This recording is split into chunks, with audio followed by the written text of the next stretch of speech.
You approach your double's bedside. His breathing does not change.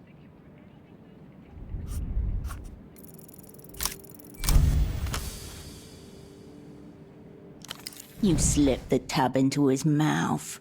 It feels dry, hot, and deeply wrong. The medication swims through his body, drawn with every breath, every beat of his heart, searching for the right pathways. There's something wrong. Nothing is happening. No movement, no reaction. Lungs exhale, hair grows. Nothing remarkable happens.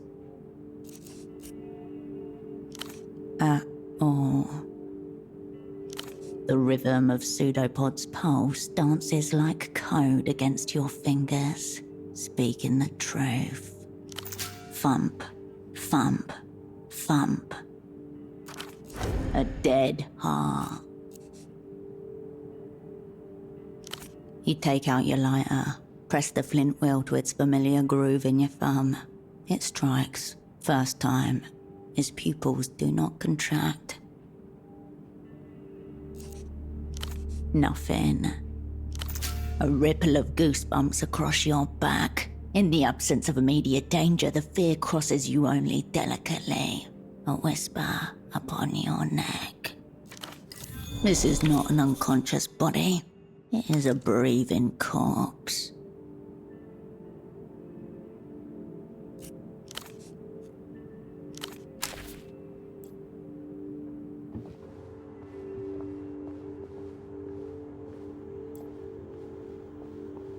Oh, hello, Opera. She doesn't seem to have been expecting you. Strange smell about her. Chemical. You remember it from somewhere.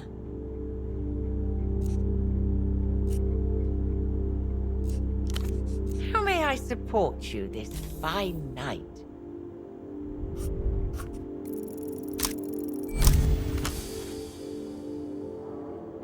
Sweet, slightly pungent, reminds you of overripe apricots. All signs point to... Excuse me? Her eyes are looking every which way but towards you. Highly suspicious.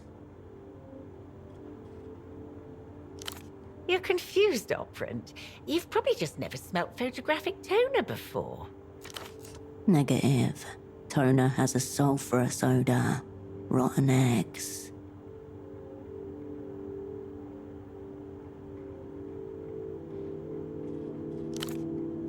Oh, for God's sake. Fine. She produces a small brown glass bottle and sets it on the counter. It used to be a respectable habit, you know. Prescription. I don't see why a little rag now and then should be a big deal.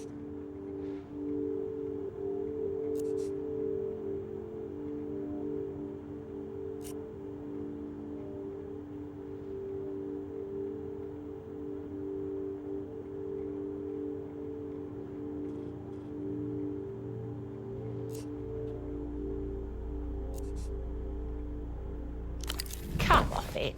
It's perfectly safe as long as you don't forget to sip water. All the same, I suppose it does look a touch unprofessional. Let's not tell Melita. I'll be here if you require anything.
The bed welcomes you for a song.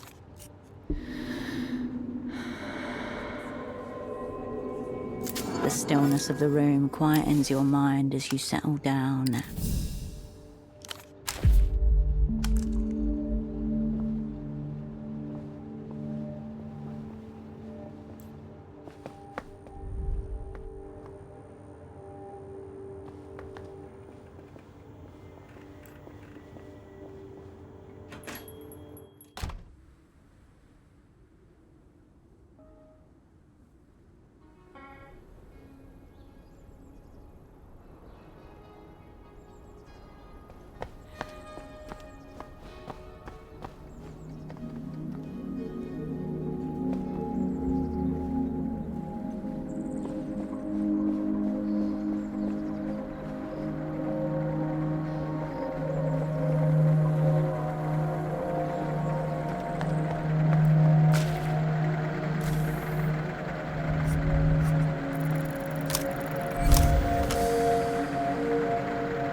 This is a man of many competing loyalties.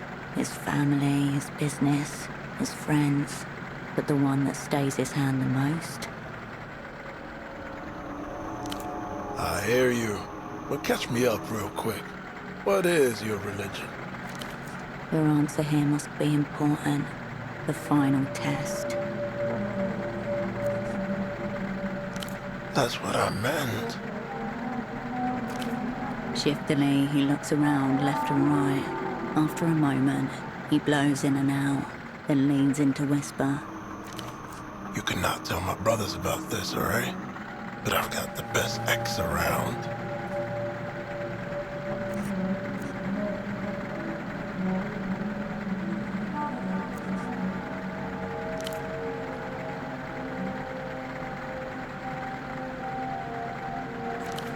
It's not as serious as that, but you get the point. With pleasure.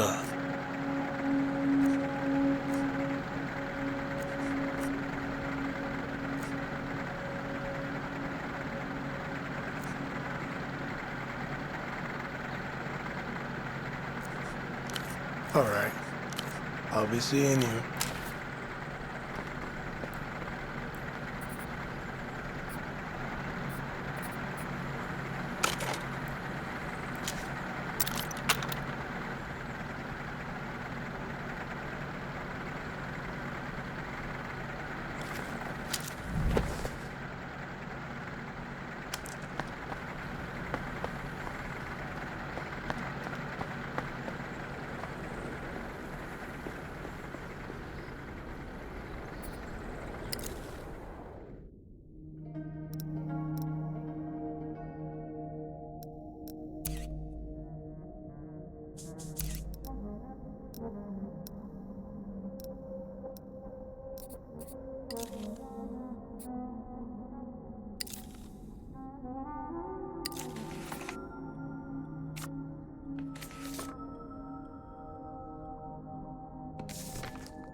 Loneliest of town.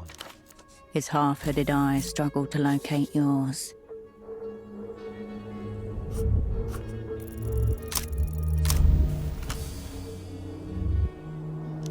Fuck it. Just grab it. No, you don't! You would try to take even this from me? A cruel world for Minamoto. Crueler than I remember it yesterday. Goodbye. The machine is still soured by the piss smell where...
Hello again.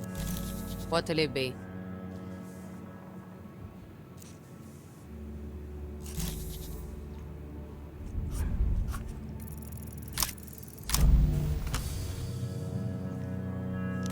With nothing else to do, your gaze naturally wanders to the multicolored bottles behind the bar.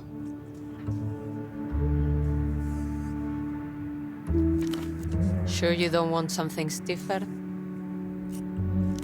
Alright then.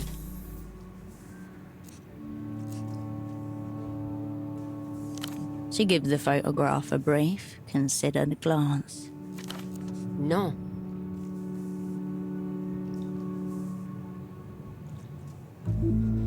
That's you. Something about the woman in the photo doesn't match the person standing in front of her now. She studies the photograph for another moment. I don't think I've ever seen most of these people. No problem. She glances at the print again, squints, just a little. That one was a carabinero, right?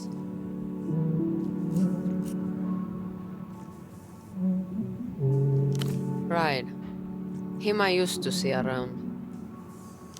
That's tough. He died, I think.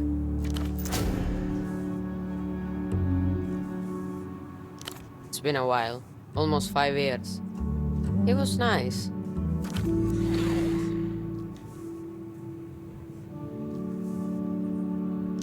I can see that. How'd you say you knew him again?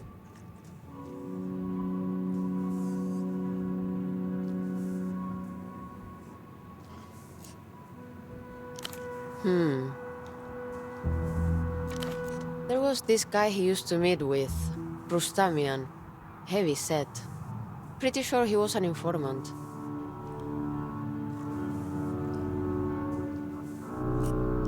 Yeah, go dice.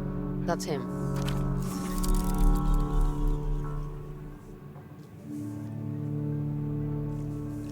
I'm saying he might know more, if that's what you want. Don't forget your photo.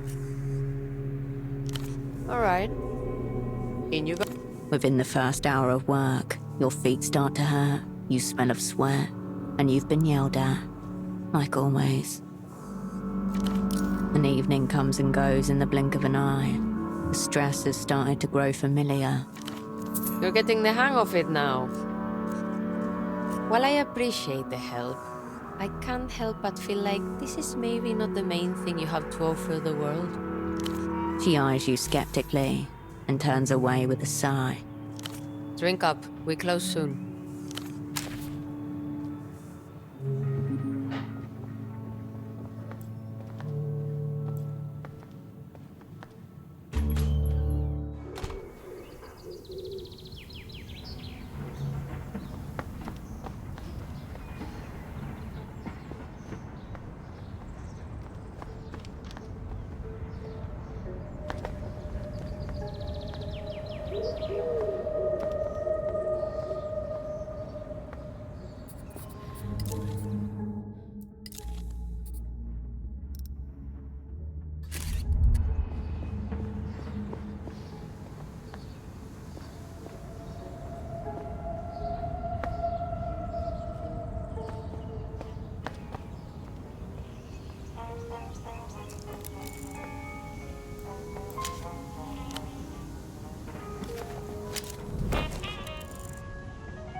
You pick up the payphone's handset. A dolphin emblem smiles at you, its eye. You can almost feel the texture of its wet, rubbery skin. Soft, smooth. 1, 2, and then you step away from the payphone.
A name is emblazoned across the side of the tuk-tuk, in a cool blue font partly obscured by diaphanous hand-painted soap bubbles.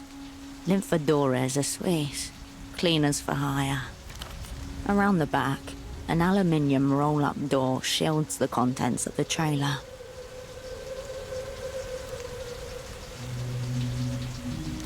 The leather-upholstered bench is barely big enough for 2 people to share. A half-eaten sandwich, wrapped in paper, leaks grease onto the passenger side. The window is rolled down, just a crack. You can see the contents nestled between 2 flattened plantains, fried shrimp covered in melted cheese. A gastronomic monstrosity. No one abandons a sandwich like that for long. Someone has jammed a half-empty spray bottle of disinfectant and a damp rag into the shallow well on the dashboard. And there's a parking permit for 422 Calle Espinas taped to the inner windshield. The only other touch of the personal is a copper medallion hanging from the rearview mirror. The cheap metal was oxidized, a green patina on an embossed 8-pointed star. Some astrological thing. Who can keep track of it all? The cleaners, wherever they are, have left little trace of themselves or their equipment inside of the vehicle. Evidently the expensive kind. The roll-up door is bowed in, half crushed. The aluminium edges are misaligned, leaving an awkward gap that's desperately bridged by a worn padlock. This tuk-tuk has recently suffered a rear-end collision.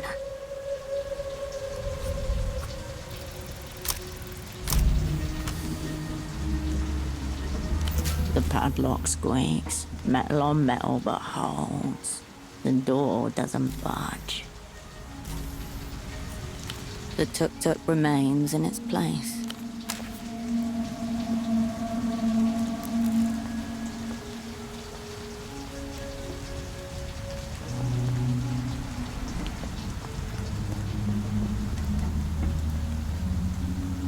Hey, you.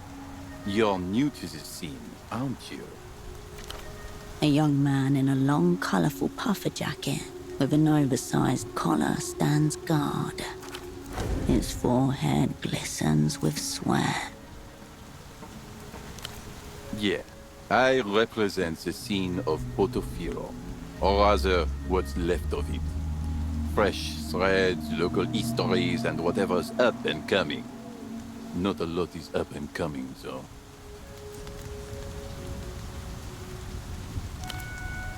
Really? I haven't seen you around. But maybe it's a good sign. Maybe the scene isn't as dead as it seems. My name is Kurt, by the way. Kisok, born and raised. Likewise. See this jacket I'm wearing? A product of the local scene, custom made by one of the tailors here. Pretty cool, huh?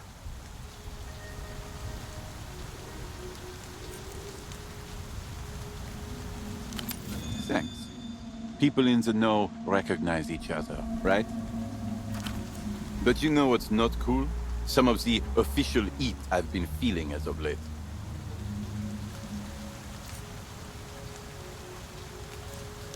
The man stares at you with a long, stern look of hesitation. I've bowled too hard. The streets of Portofino have not been ready for such a display of style. And to be honest, I haven't been ready either. This cool jacket? The party alley tailor made it for me, but I never paid for it. I owe him money, I have no money, and I cannot show my face around the art of the scene. Exiled.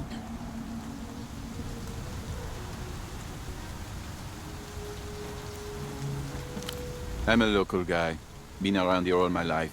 He knows my dad as well. And we signed a contract. I know fuck all about contracts. But I got the jacket. I felt high. Exhilarated even. But I haven't been able to come up with the money. Haven't even had a single crossover. I never intended to. Ever since some new faces started popping up, I felt an undying need to improve my game. For any potential scene crossovers. These days, the scene has deemed the notion of work out, so no. We signed a contract, as I said, but I was too excited to remember anything about the total cost. Maybe it was a lot, maybe it wasn't a lot at all, but the jacket is baller. I suspect and fear it was a lot. Can you find out how much money I owe it? Thank you so much. Go to the Party Alley Plaza. It's east from here. There's a tailor named Bruce. Maybe you can ask him, like, quietly, diligently on my behalf about the, the price of the jacket. I'll be sure to make it worth your while. I'm checking out the scene, inhabiting the streets, thinking about the past and the future. Crop tops, monuments, and communism. Nothing's wrong with crop tops, it's all to do with belly buttons. In the current year of 96, the scene has deemed them out. This decade is all about portability. It's not feasible to take a monument with you. Maybe like a brick from the foundation or something, but not much more. Look around you. They tried it here, but it didn't work. All that remains from it are monuments and crop tops.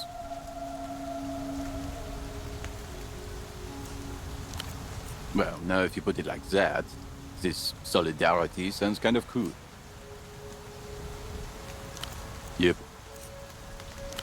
Illusion everything. Full reflection clothes, high-speed synthesizer music, and tiny attack dogs. They intend to overwhelm your eyes with brightness, so you wouldn't see them coming. Cool, but also menacing. A wall of electronic sound punctuated by low-end rhythm designed to misdirect your sense of space and time. L-pop is just the introductory lullaby to make the people, ballers included, drop their guard. The scene thinks it to be some kind of a power move, just for laughs. It's not like you'd see or hear them coming, right? Yeah. Despite the aforementioned, their shit is really, really cool. A lot. Look at those people over there. Out-of-towners. Thoughtless threads. Futuristic materials, high-grade factory work, not yet fully reflective, but getting there. Lusians. Well, maybe you lack the necessary context of the scene. She's got Verta 9 sneakers. Sleek. He's got a sacrophobe cut. And that man over there is most definitely wearing a crossbill. Those are all illusion brands. They don't even sell the knockoffs for some of these in the bazaar. Hence, they're most likely from out of town. I told you. Been around the scene long enough. I think they are illusion brand ambassadors. I ate them up the other day, hoping to represent the scene of Portofino, but they weren't very talkative, told me to mind my own business. I thought we could have a scene crossover, but it was not to be.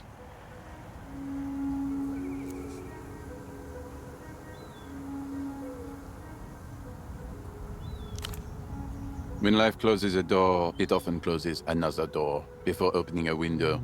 The window of the scene. That's how it works. You're out until you're in, and vice versa.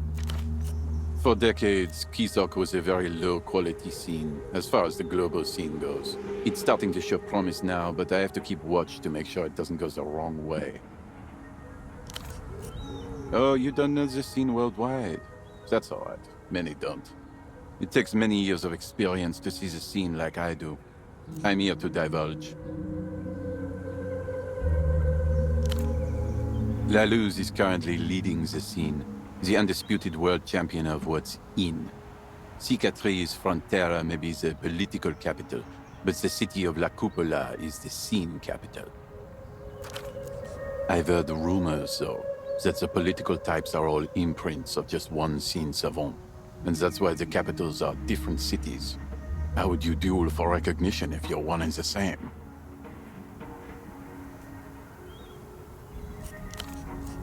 The scene rage is real.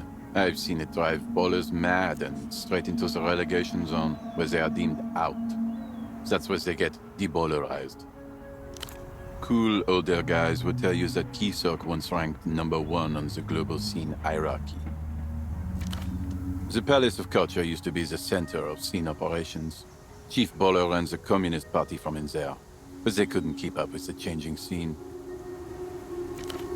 In short, Kisok has ranked low for decades now, but new ballers rise from its ashes all the time. Ballers like me. This place is on the up. Only the culture, or rather, the baller blockade is holding us back.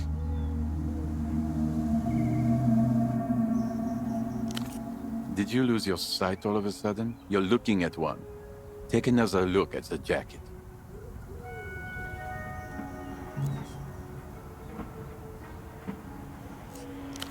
A firm 2 or 3 on the 10-point scale I just thought of.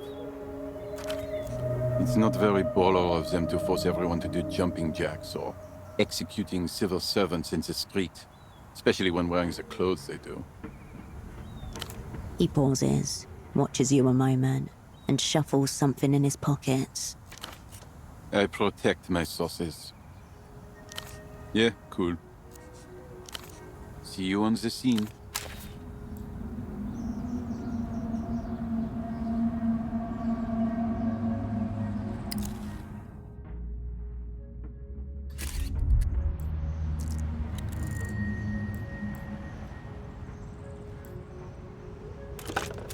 You pick up the payphone's handset. No reaction, but the thrill was nonetheless palpable. Give it a rest for today. Return when the sensation is fresh, and it should once again have its calming effect. You step away from the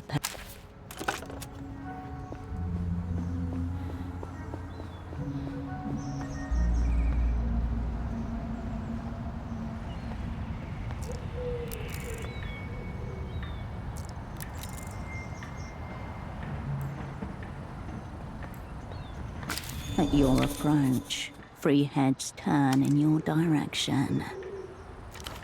Look at their clothes. These people are decked out.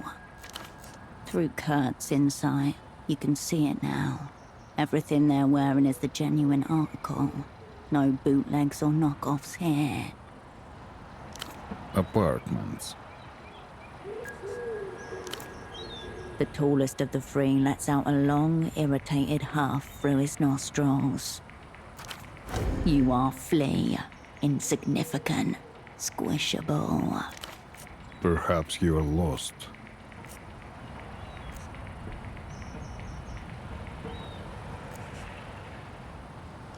They weren't interested in Kurt's proposal. Why would they respond to you?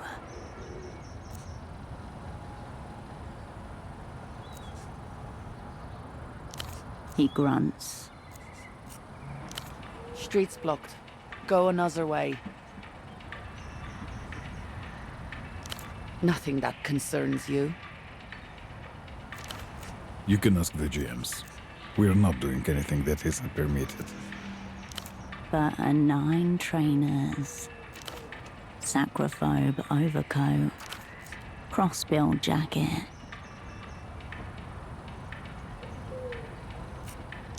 They may have coordinated. Shit. Should we have been doing that? A gang uniform. That young man over there is a bit confused. You can feel sex eyes on your back as you leave. At your approach, look at their clothes. Through cut, you just need to say, then they'll see. They'll all see how cool we really are.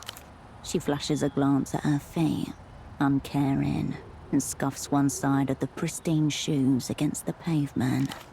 Ah, debased, destroyed. That's what she thinks of your taste.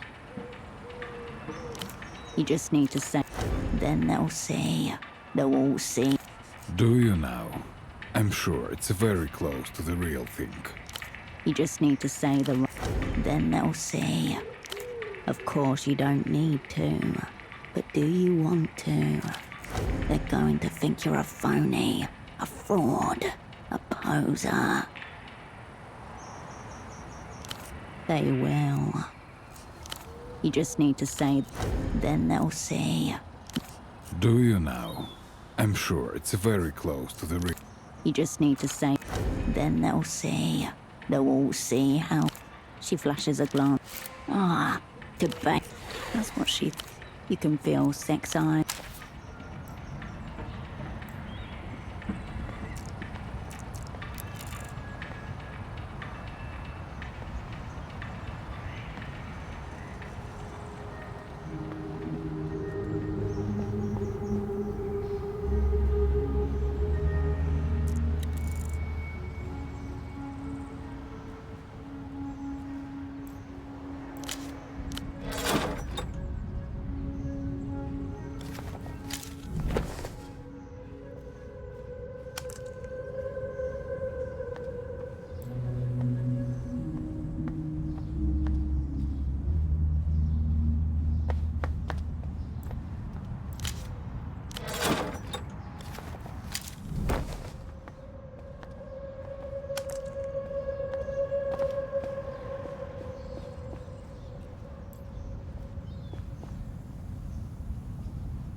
The bald man watches on as you approach, his frown deepening with each step. Dressed up like a compromise. His shirt is low enough to expose a tangle of chest hair. Deliberate, wild, oddly indecent.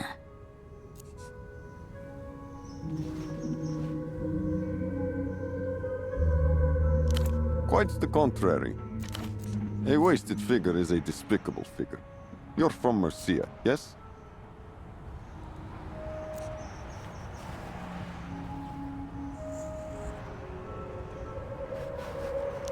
The tilt of your spine. You're disciplined to stand straight. Rouse.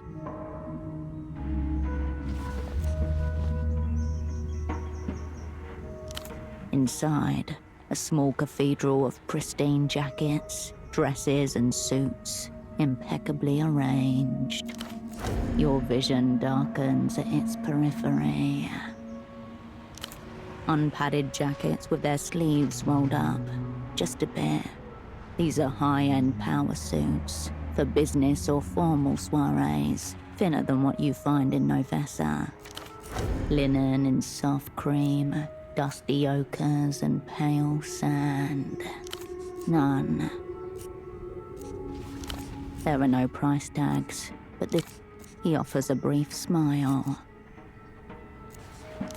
Ah, my young friend of the avant-garde, the savant of the scene. Has he sent you for another high-end piece of mine? There must be a misunderstanding. The jacket's paid for. Let me clarify.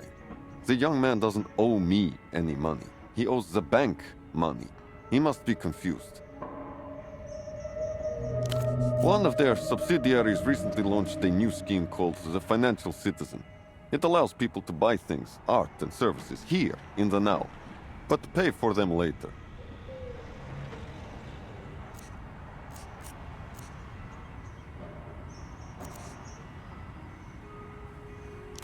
It's getting quite popular as of late.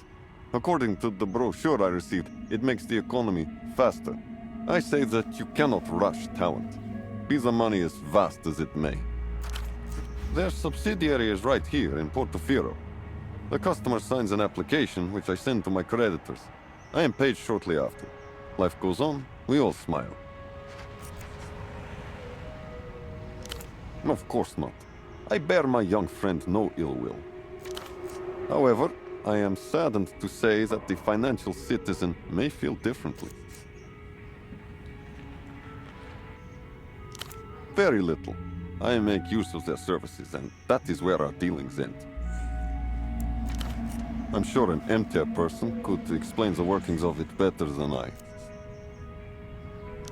The jacket itself was 500 sol, underpriced for a masterpiece, but there's accruing interest, service fees, and other economic fashions on the side of the bank. I'm perplexed. Does the young savant not understand how he afforded the jacket?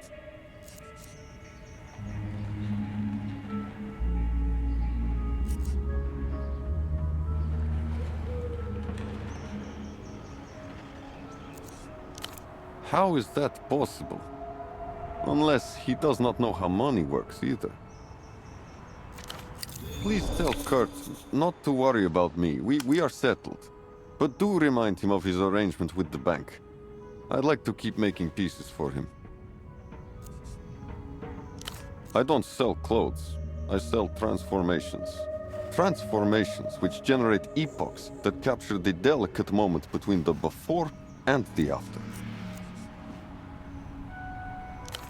The tailor nods. You're a potential customer, and only because of your figure. Calves aside. It's the first thing I noticed about you. One of them is slightly larger than the other, leading to a gross imbalance.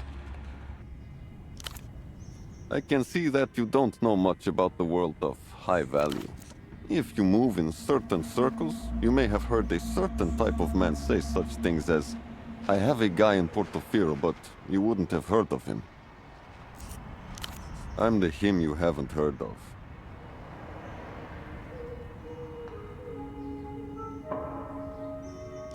When I say your selection would be an insult, it's your taste I'm criticizing. Allow yourself to ask for help. Bruce, dress me, please. Perhaps once more, with feeling.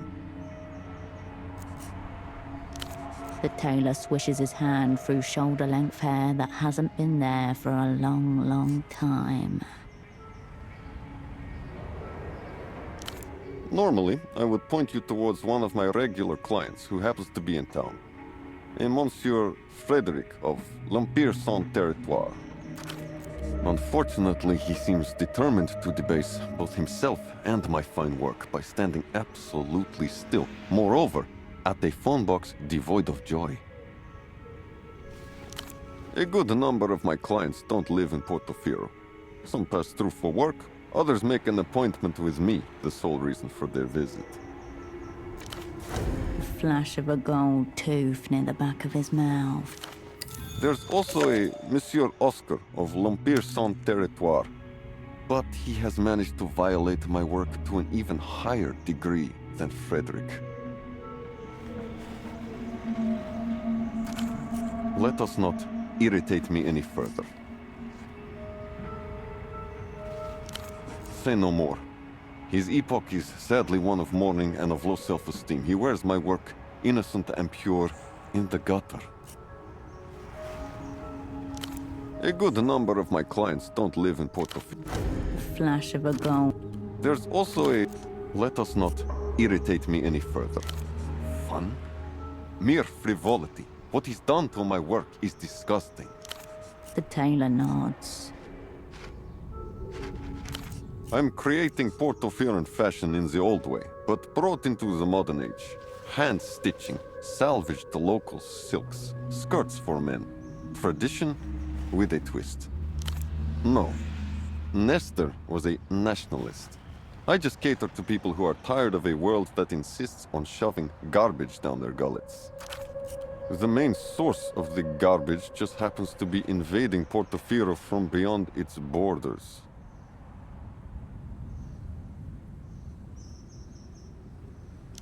Set foot in the bazaar and you'll see what I mean. Everything you buy there is designed to disintegrate within a couple of years, at most. Any flaw a man creates in the pursuit of his craft becomes a part of the craft. A mistake made by a machine is just a mistake. Machines don't make mistakes, mister. See? Look at this.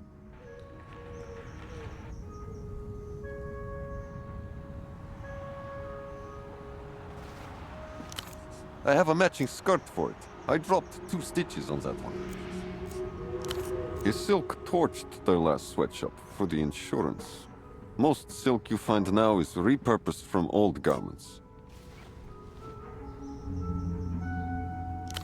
The commercial silk farms in Piaboreto produce cheap garbage. They starve the worms as much as the workers. It can't compare to the remnants of the Portofiran method. Nestorismo brought pants, and with them, the mediocritization of men's fashion. The skirt is the perfect utility garment and my inspiration for this evocation of Portofiro's past. An ensemble for a star-worshipping priest. He gestures to a loose kimono in swirls of green and cream, and a boxy skirt made from the same material. One of my more daring recent efforts. Not entirely successful. In light of my failures, 15% off. You have some semblance of an introduction to understanding.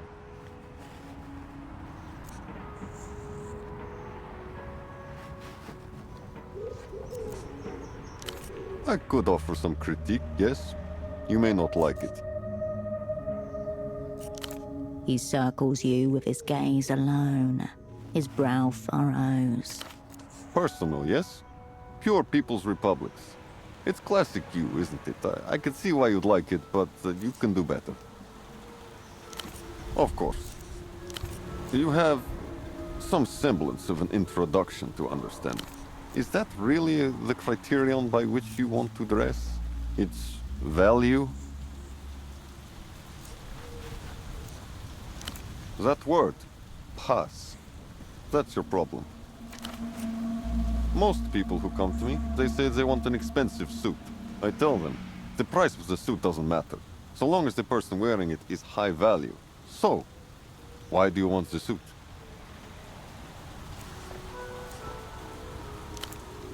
I can work with this. He disappears into the depths of his shop. Upon return, in his arms a bundle of fabrics. A pair of checkered shoes dangle from one finger. All right, I've compiled some pieces that might give us a place to start. The trousers are tailored in a loose fit style. The slick, soft black silk slips through your fingers. Blocks of earth-toned silk have been neatly and nearly invisibly stitched together. It's subtle, but you can see the telltale bulge of shoulder pads. sweat and much strength hide themselves here. The shoes are the most striking element of the outfit. A pop of eccentricity, diamond-shaped leather cutouts in black and white, with a subtly pointed toe. They say I'm corporate, but still hip. There's no doubt about it. This is a power suit. You can't picture yourself wearing this. You're not even sure an imaginary woman could pull this look off. The sub-editor of the Nos Correntes review could work it, potentially. An improvement on the cardigan at least. If this style is enter, you'll just have to make the best of it.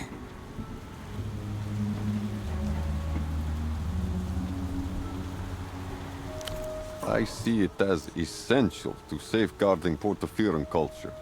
Nothing less. You've seen what it's like out there, I'm sure.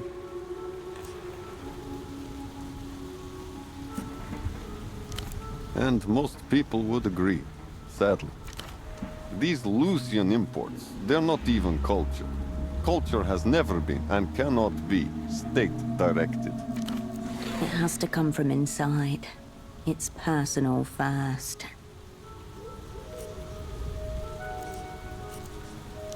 Yes, but not only. Culture, authentic culture, emerges from the friction between the artist's hand and their chosen medium.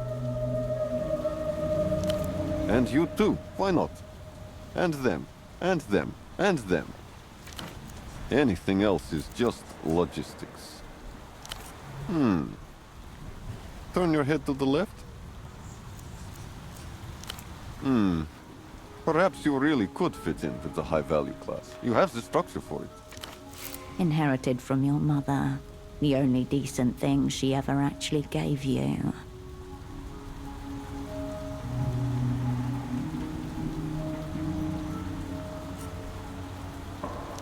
That's as I expected.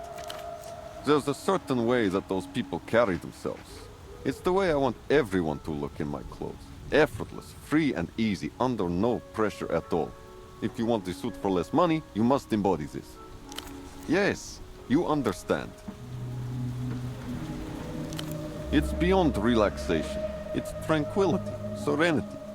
The ultimate representation of a consummate professional on the go. It's cool. You'll need to prepare. It may take some time. The body needs to recover. Get a good night's sleep. Drink a fancy coffee. Smoke an expensive cigarette. Live within the means of a man who makes decisions for a living. If you want to look like a person who can handle pressure, you'll need to reduce your own. Awful. Still. Absolutely not. I can see the stress in your pores. I expect you to look effortless. He circles you with Personal, yes? Pure People's Republics. It's classic you, isn't it? This is what's there for you.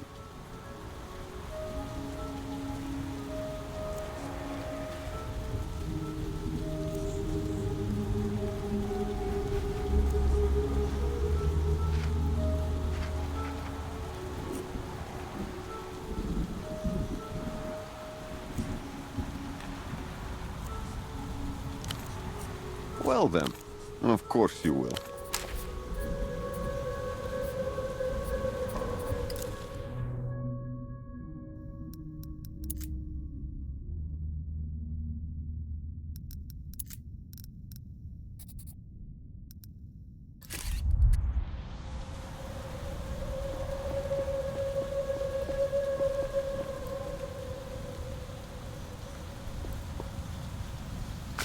Good to see you on the scene again. Yes?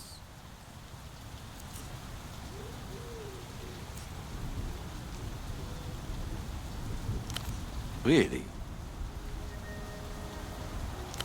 What? The bank? How can it be? This is not what the scene is about. I owe money to Emter?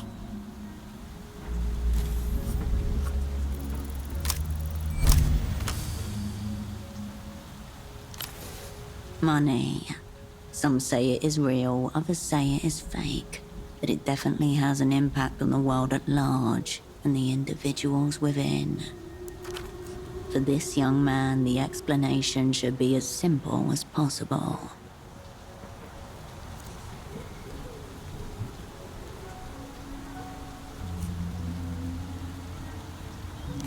What does that mean?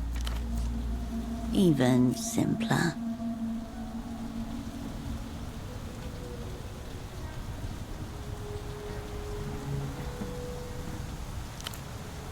But how can it be? I've never even met anyone from Emter. How would they know of my desires? You can do it.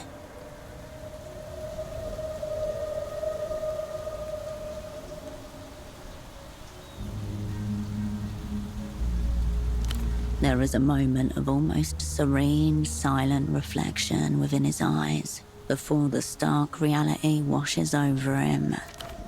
Oh no. So I'm in a lot of debt.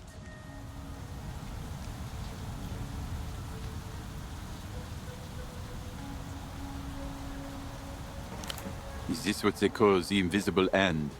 I think I am feeling it around my neck. What should I do? Should I become an illusion brand ambassador? How am I going to face my father like this? He's a proud man, he wouldn't understand.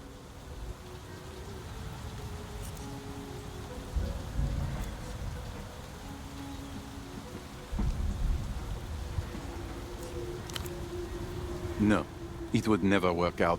He's got no sense of style and spends his days withering away in a cold hallway. It is just not possible for a Portophiran to pay back a loan. No one's ever done it. There must be somebody from Emter around here who could help me. Someone who could absolve me of my debt. Like a high priest of capital or a liquidity mage. Please, find them and help me. I promise I will make it worth your while. That Mr. Metamoto guy comes to mind. He's old school, living in his delusions of past grandeur. Thinks he's got it all figured out with the money, the business. Very proud. Zero knowledge of the scene or what's fresh. Going to give me another one of his lectures. Very uncool. He's the manager of the housing campaign. Or at least that's what he calls himself. In reality, he's just a janitor. Yeah, like what's definitely out. The scene's the scene. See you on the scene.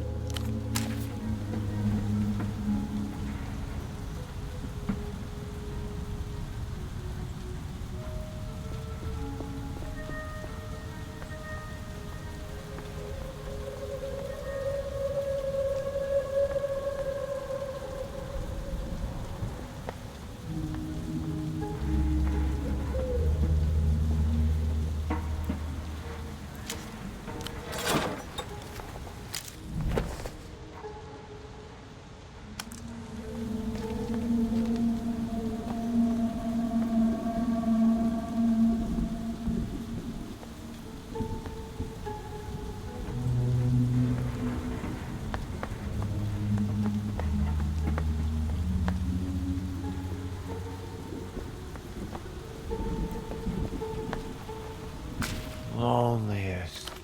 His half-hooded eyes struggle to locate yours. A forgiver.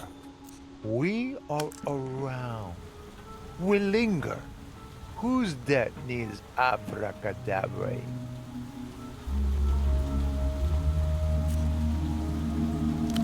Yes, our program for the disadvantaged to accentuate their purchasing power. Fantastic stuff. Very fair rates. Fair child, there is no such thing as money. It is a mere promissory note. There is only debt and credit. Why not? Seems I have very little on.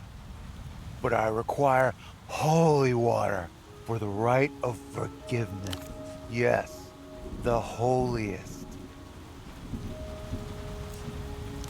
In well-stocked markets and machines, the name Wisnia Schnapps. On tour. The on tour part is very important. Return with it, and we can begin the rite. Goodbye.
Did you find an empty person? Yes? I have no schnapps. Is it over for me? Is it over for the scene? Decades of culture evaporated by its biggest enemy, a lack of funds. See you on the scene.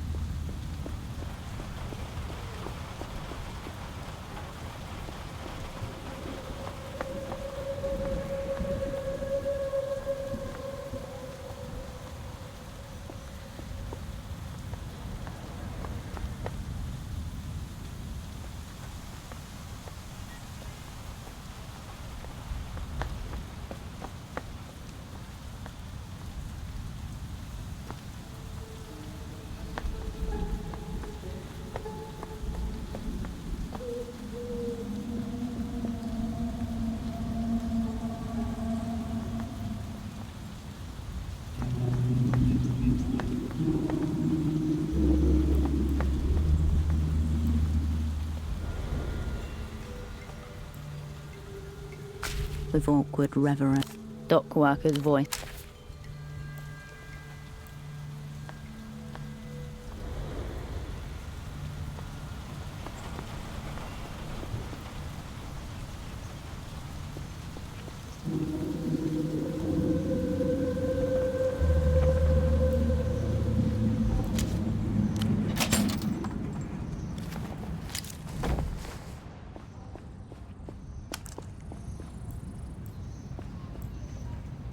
Marcia. Two of the pilots slowly turn their heads towards the third, the silent one.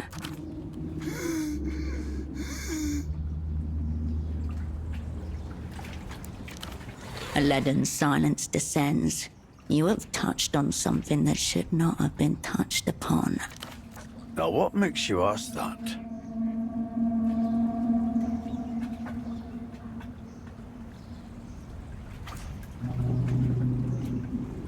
Well, we're not. Not how we get our kicks.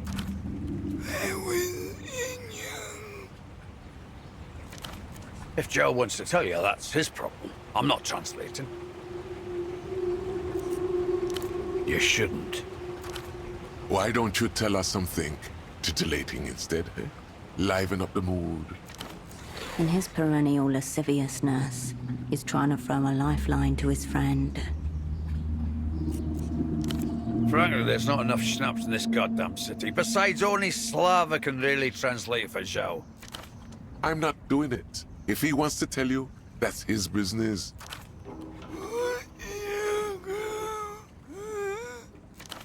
His companions may not accede to tell you, but he will. If you can understand him, that is.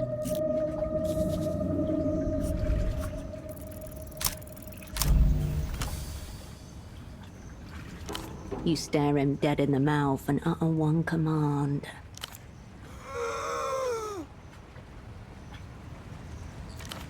Dogs own vellum.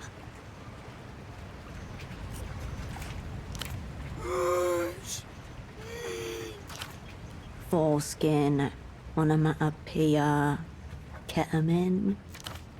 How is it possible that our grunts and growls are comprehensible to others, silent or not? After a while, speech itself seems impossible. He falls silent abruptly. The cynical smile slowly returns to his features. You satisfied, Monsieur?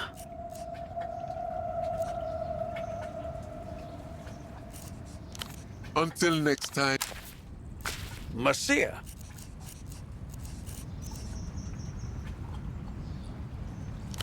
Until next time.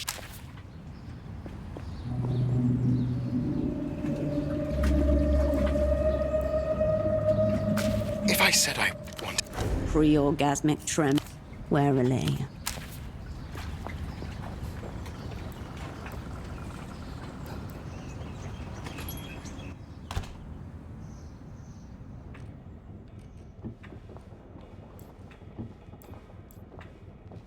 The one personal. Hello. Again?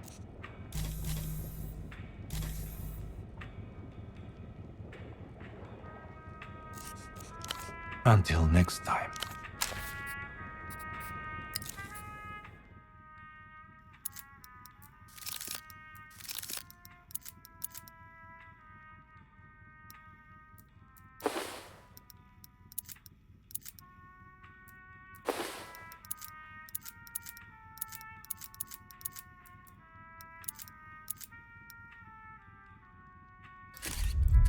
Hello. Again?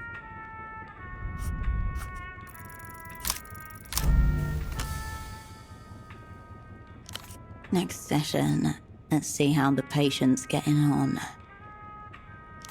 Probably. But a man has to make a living somehow, so I must go on. Now please, I'm here to deal with genuine medical inquiries. The patient is highly resistant to all forms of treatments. A veritable steel fortress of interlocking complexes and defensive mechanisms. A more aggressive approach is required. Get out of my clinic. Go on. Get out. The doctor doesn't acknowledge that you're stood right in front of him. In fact, he's doing his best to pretend you're not. The lack of answer tells you everything you need to know. You shook him up. He needs a little time to recover. Try again later. Another person walks away from the disgraced practitioner, leaving him by himself. Again.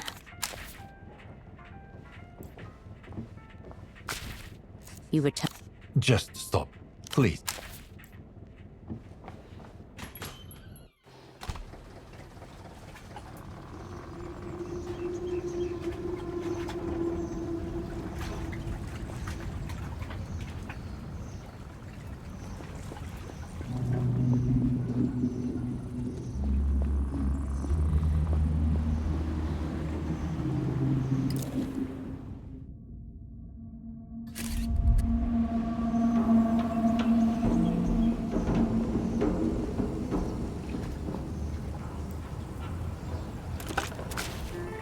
You step into the booth and press the receiver of the...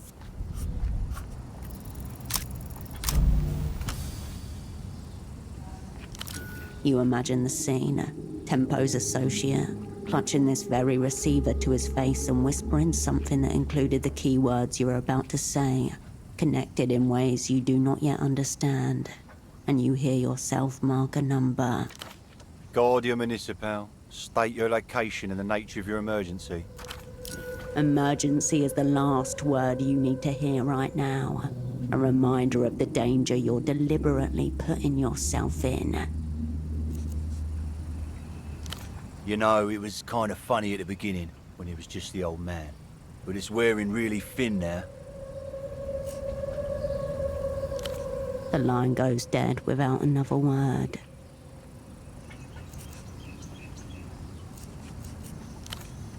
Seconds go by. A house sparrow swoops through the alleyways. Distant cheering from the market stalls comes and goes. You are still there. And maybe this whole thing is a wild goose chase. You could just be grasping at straws. You hang up the... You're back again. That's an odd question. Mind telling Morito what a tourist wants with a jail? A better question. Why are you bringing this up, sans subterfuge, to a Guardia Municipal officer? Yeah, we don't have those here. Never understood the concept myself. The GM gives you the most cursory of nods.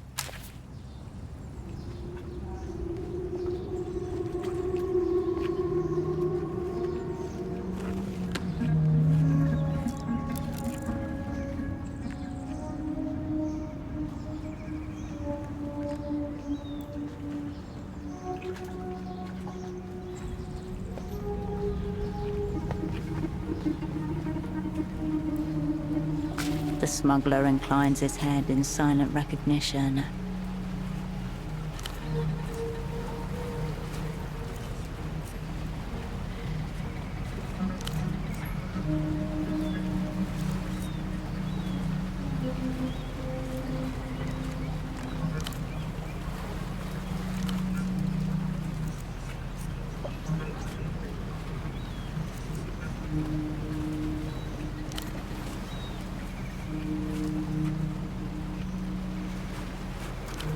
This place was home for him, until now.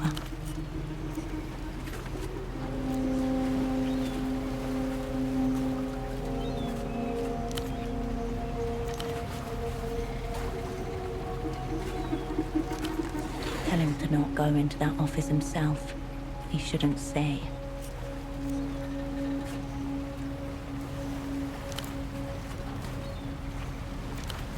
Post-mortem loyalties. Sign of a well-cultivated asset.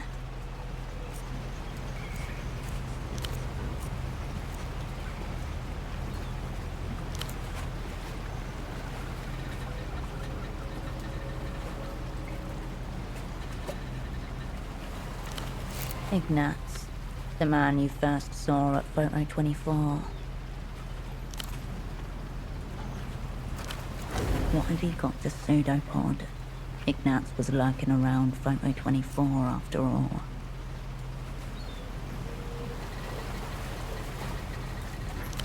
If confirmed, you now have a name and a face.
It must be slain.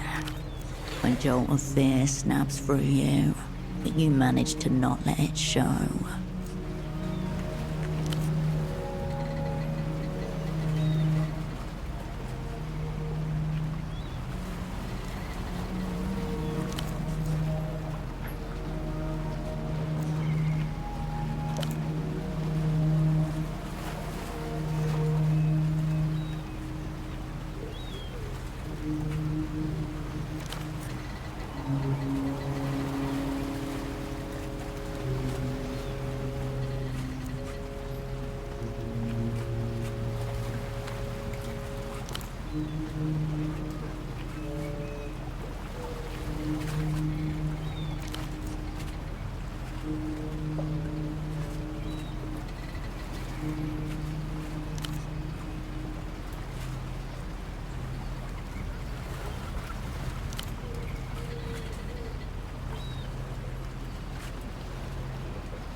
If he knows something, it will require finessing.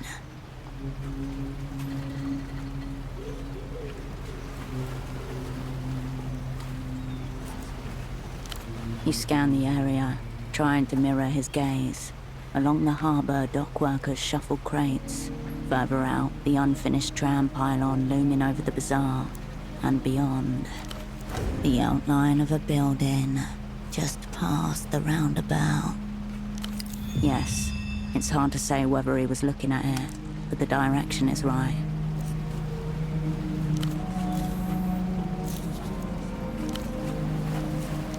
He lowers his head.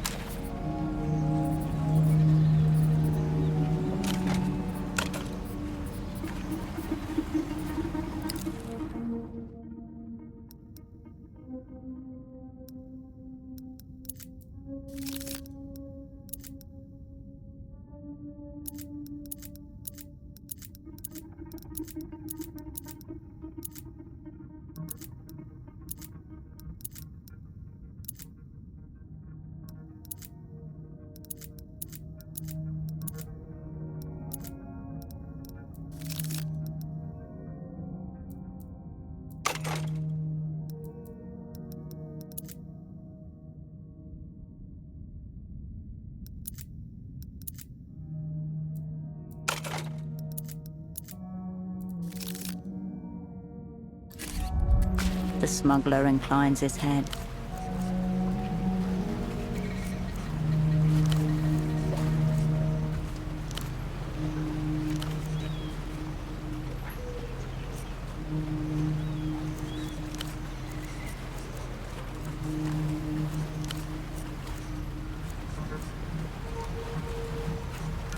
He hardens his jaw.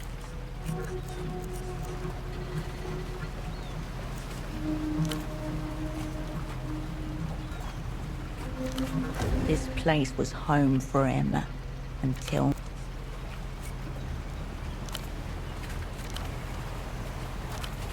Tell him to not go into that office himself. He shouldn't...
He hardens his jaw.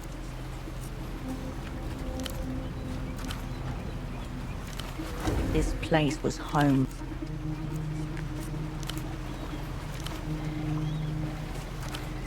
Tell him to not go into that office. He lowers his head and...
Quite the commotion down there. That man in the garish coat was no friend, I take it. Of course. Please, have a seat.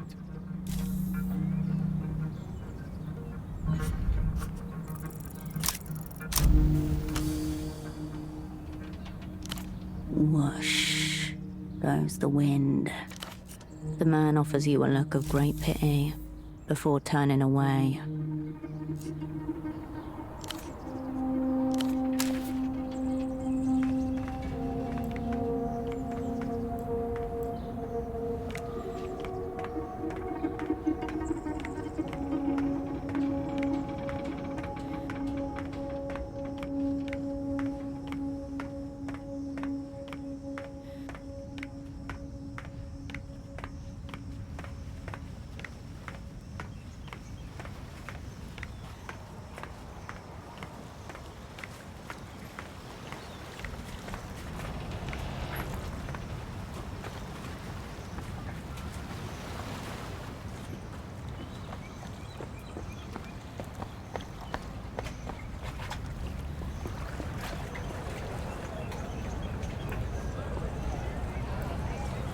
Good day. Afraid no, menina. That poor girl. A legend's clothes, Carmuna calls them. Whatever has their favorite music on it. Lately, the Violetta girl is winning. Take a look, I have one.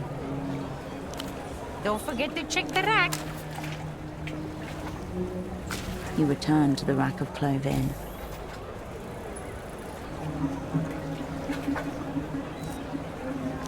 You turn away.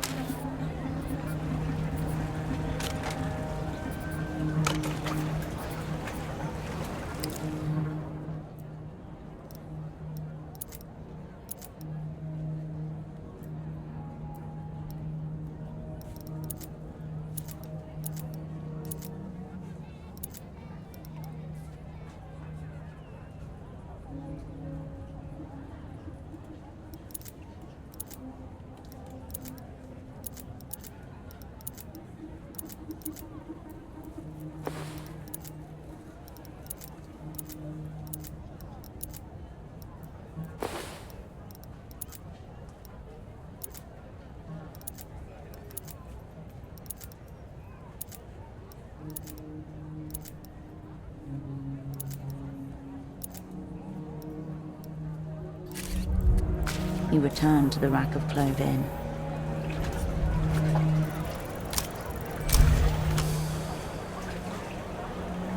You let your eyes wander up and down the rack, aimless until they alight upon a post-white jacket. It smells like perfume, tequila, cigarettes. You slip it on and try to smooth down its faux fur mange. Your fingers come away with a coating of white powder. A white streak despoils you. Those potbed teenagers wanted glitter.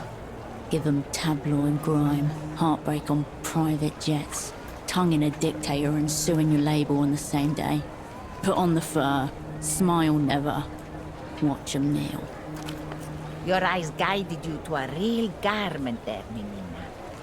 You could pass for one of those Lusian pop stars in that coat.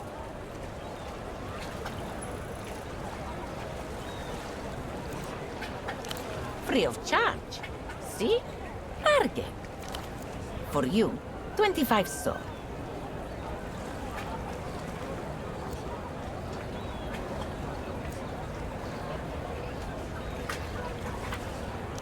And Carmuna is short on patience. But she will set this aside for you. Come back with Sol. You turn away from the rat.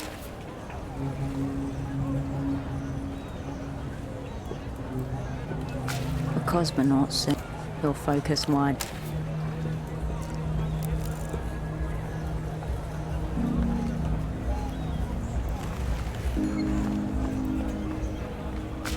Wolf time.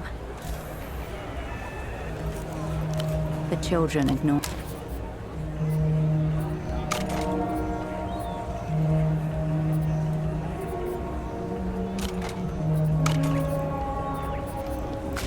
Wolf time. The children ignore.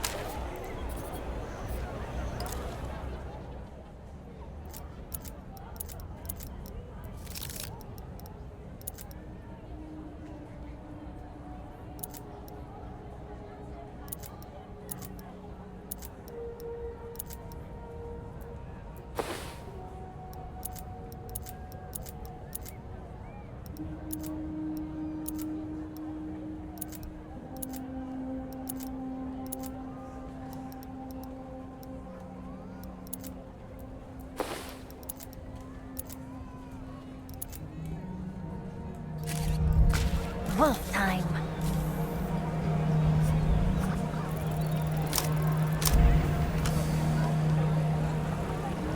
You tried to come up with a different story.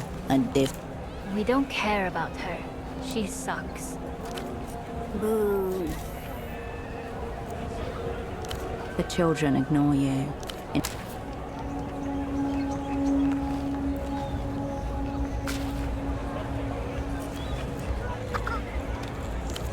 What takes your fancy?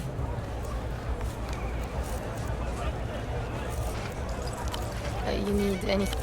Thanks for stopping.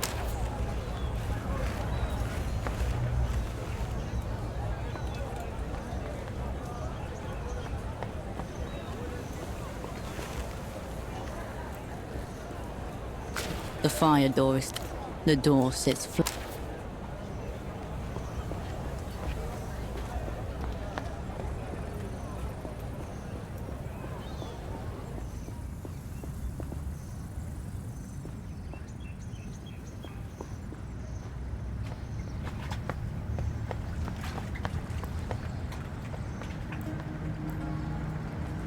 The intercom gleams, the revealed intercom.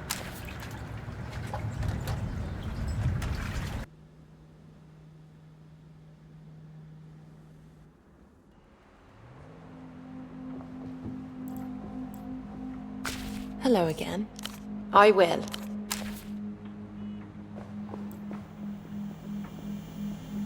Ah, hello again. Before, she mentioned the magazine's sponsor is the Civilization Trust. It suddenly seems highly relevant that you recognize the name.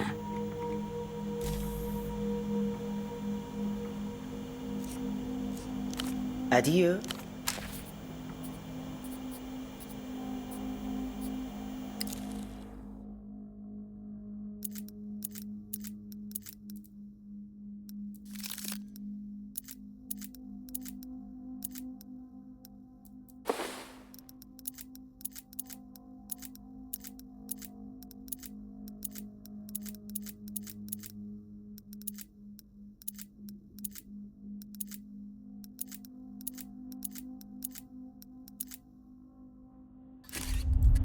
Ah, Hello again.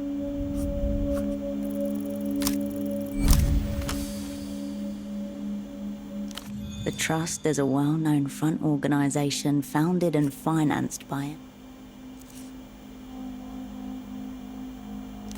Ouch. Sorry. The state cut all funding for the arts and humanities in '86. Not quite. The Ministry of Mass Culture has actually branded the Trust.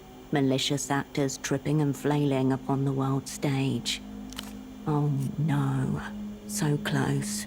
To date, you haven't given the Trust a single soul. Ding ding ding. Correct. The Trust is nothing more than one of the many fronts for l'Empire sans territoire.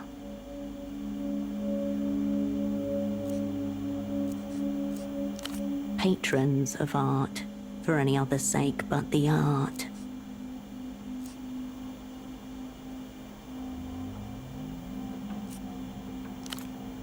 Yes, the Emter people. You can't move in the art world without brushing against it. The patronage of the Trust is the sole reason for the existence of dozens of magazines, theaters, and newspapers.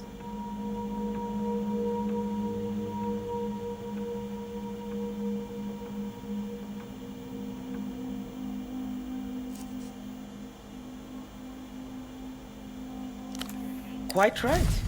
Unfortunately, the number of people who feel that way is constantly dwindling. Have you noticed recently what passes for art out there? Twinkly L-pop foolishness, seizure-inducing cartoons, adults eroding their wits with rubbish made for the prepubescent.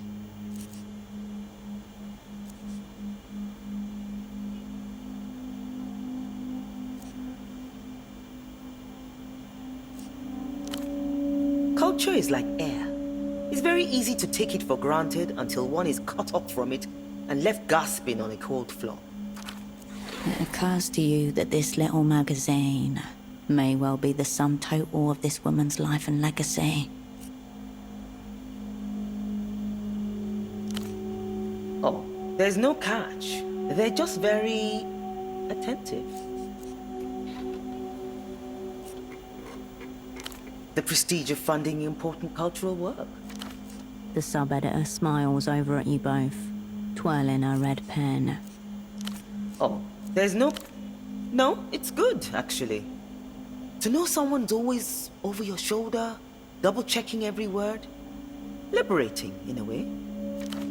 The sub-editor smiles over at you both. Yes, it's nice, isn't it? The woman gives you both a little wave, a delayed smile just behind it. That sub-editor is an Emter operant for certain, rank unknown. And your movements. Suddenly, you are struck by the horrible feeling that something obvious is eluding you. It's staring you in the face, an Emter building in a secluded spot, and with new advanced security, not to mention a mysterious flooded basement that's off limits. It appears that this whole operation is a front for the secret jail. The prisoner must be somewhere behind that door at the back.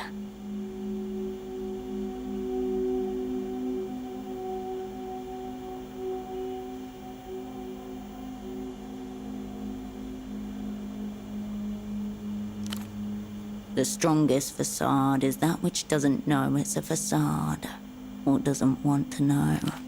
There's only one way to be certain. Go down there yourself. A successful poem submission might be the simplest way of getting through that door. Get to work. There's a block of letter paper and a pen on your desk at the photo shop. There's always the dangerous option, express delivery. Suit yourself, but if you find yourself out of options, the payphone that disappears people isn't going anywhere. Ah, well, naturally. We accept submissions by mail or in person. Verse poetry only, and standard formatting rules apply. 12-point font, double-spaced. I read it first. If the work shows any promise, we'll work together on the edits to make sure it syncs. We have room for one more in our next issue. Is this some kind of a joke? Are you trying to test whether we really read our submissions? Well, we do. Carefully. This poem was handed in by a sad and unkempt young woman not 3 days ago.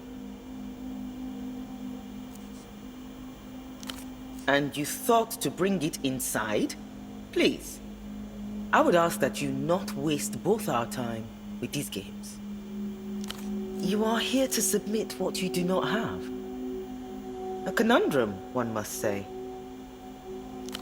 This is a publishing house, not a writing room. Besides, this kind of environment is not conducive to the kinds of inspired verses for which we hunger. I would suggest you find your own desk to write at. You must have one at home. There was a desk back at Photo 24, the one with the red folder on it. That would work. My advice would be to make sure it's quiet and allow yourself time to contemplate before you commit to paper. Evidence of abundant poetic reserves, in particular, those that are unflinchingly extracted. The inner core of people. She wants them to rip out whatever makes them tick. Poetry is a natural resource. Nothing more, nothing less.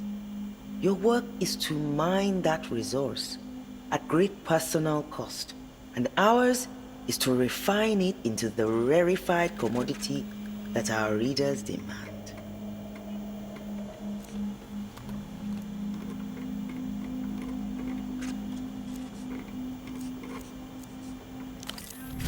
You have it in you, but you must be fearless in extracting it. That is impossible for me to answer. I don't have favorite poets, only favorite poems. Not a people person, then. If you're after some samples for inspiration, I recommend browsing our latest issue again. Till the fields of scripture, roll through the briar, make dreams out of scars, verses from fire. Isn't it? I took one of Lucrezia's stanzas and tweaked it to serve as motivation for those who aspire to our pages. It's in all of our issues under the submission guidelines. Please do.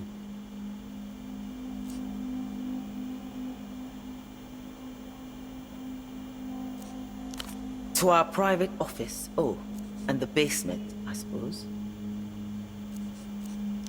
Yes, very cool. Is this about the man in the suit and glasses again? Another man? This must be some kind of joke. The other side of the room, where the sub-editor sits, has suddenly gone still, silent. You're exposing yourself. Shut this down. Right now. Just what the assignment called for. Some big thinking.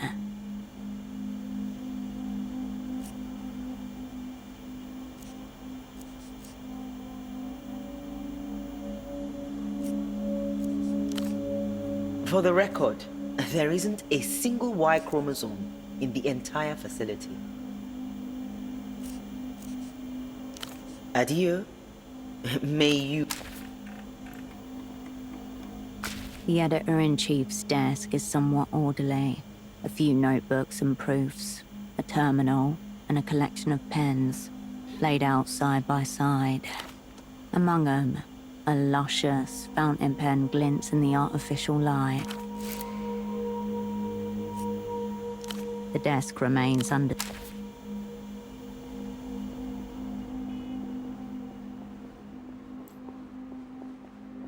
You still can't go back there. Please just leave it alone.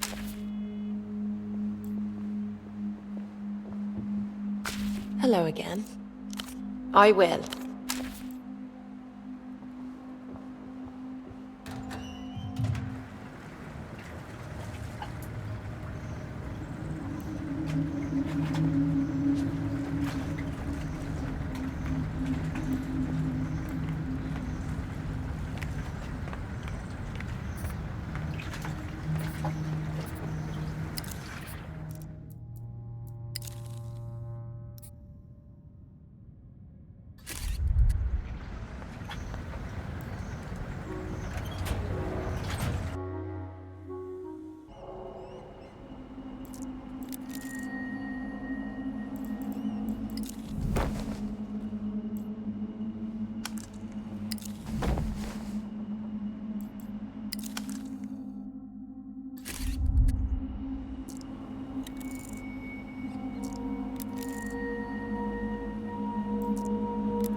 Bagman gestures wildly on the television screen. This is the ad for the reality situation you've seen before. The sounds from the commercial fade.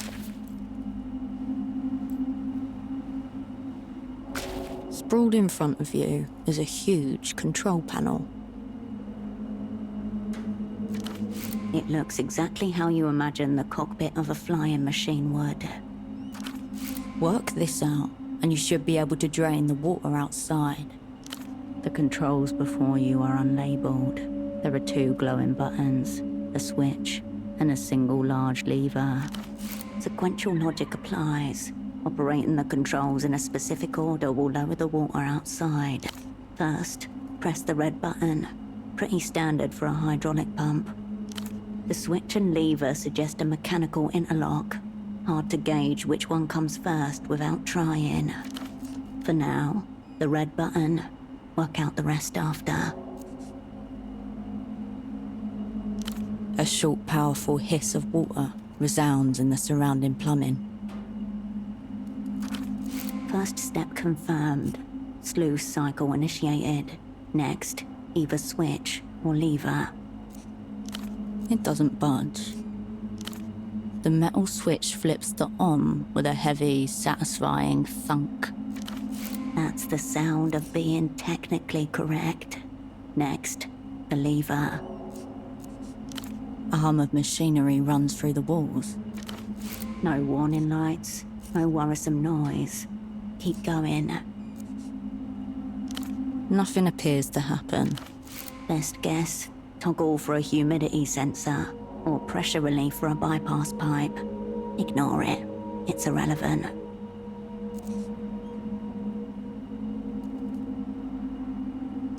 The button remains nestled in its place, oblivious to your thoughts. As you suspected, the button releases a stream of water somewhere when it is held down. The hiss turns into a trickle, and then stops entirely. The water won't drain unless it has somewhere to go. Nothing appears to happen. Again, through the... A gate opened. It shouldn't have. Pull it again. A hum of machinery runs through... No warning lights, no worrisome noise. A short, powerful hiss of water resounds and... Next, switch, then lever. Thunk. This is it. Now, it doesn't budge. It doesn't budge. Again, a hiss of water. The hiss turns into a trickle. The water won't drain unless it has somewhere to go.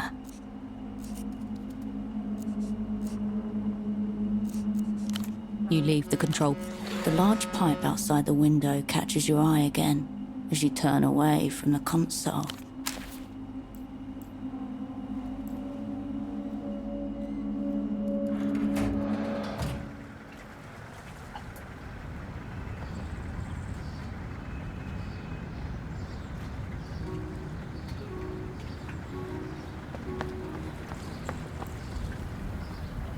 The pipe twists out from the concrete like the roots of a plumbing tree.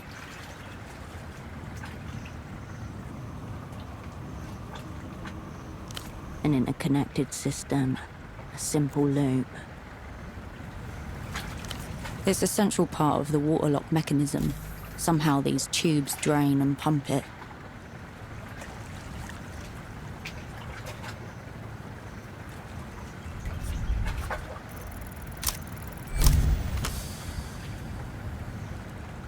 Normally, a water lock would be above ground and entirely manual, but this is an annoyingly modernised version. However, the principle remains the same. There are doors at either end, and a sluice gate to lower the water inside the lock. The latter is probably located inside the largest pipe, the one you're staring at right now. Correct. The water level is up right now. If you can close the gates, it's a simple matter of figuring out which control releases the water through the sluice pipe. Indeed. And as you've established, it's possible that hiding somewhere within it is a pocket jail.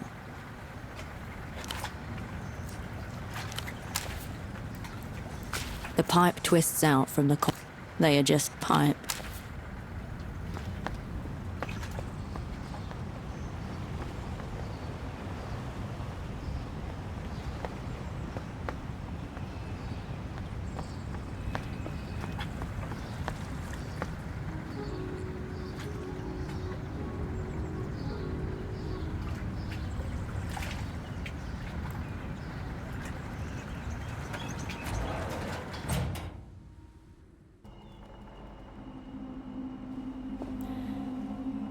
You return to find the control panel. In line with your observations, you close both lock doors and then release the water through the internal sluice gate. A violent pressurized hiss is heard as the lock drains through the immense pipe to your right. You leave the control panel, its language now mastered.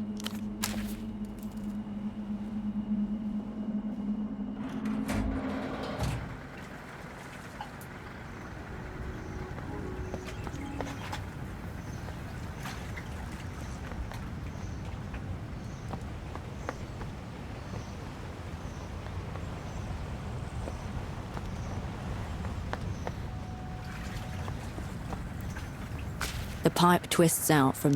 They are just pipe.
Go on.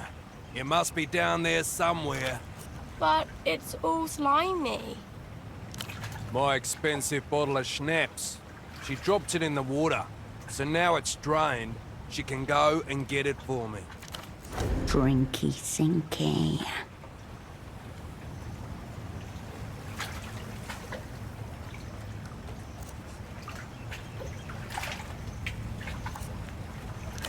It was an accident.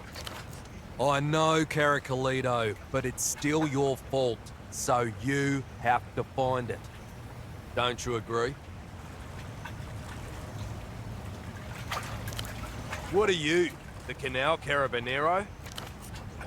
Whatever. Come on then. Down you go.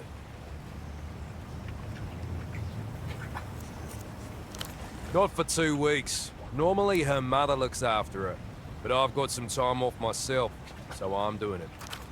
We're spending quality time together. We were, until you dropped my bottle in the water.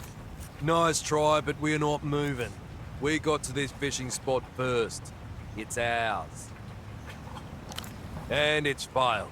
Stop trying to steal other people's spots and find your own. This is useless. This man has only one thing on his mind. What about it?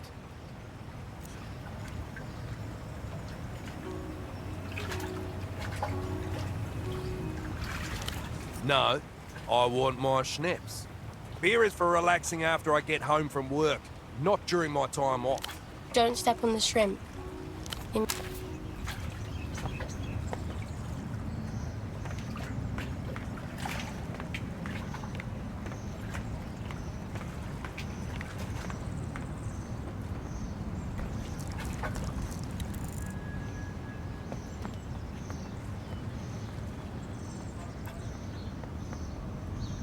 A bottle sits in wet surrender among the grime.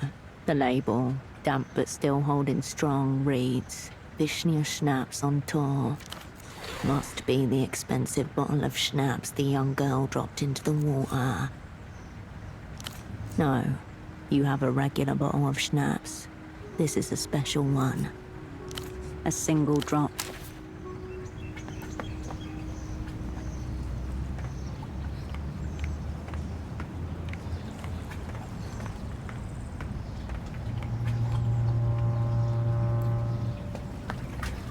Hello.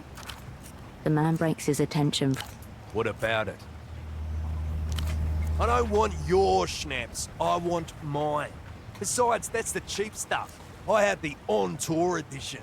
The strong... What about it? No, thank you. I'm not a fan of mid... Don't step on the shrimp.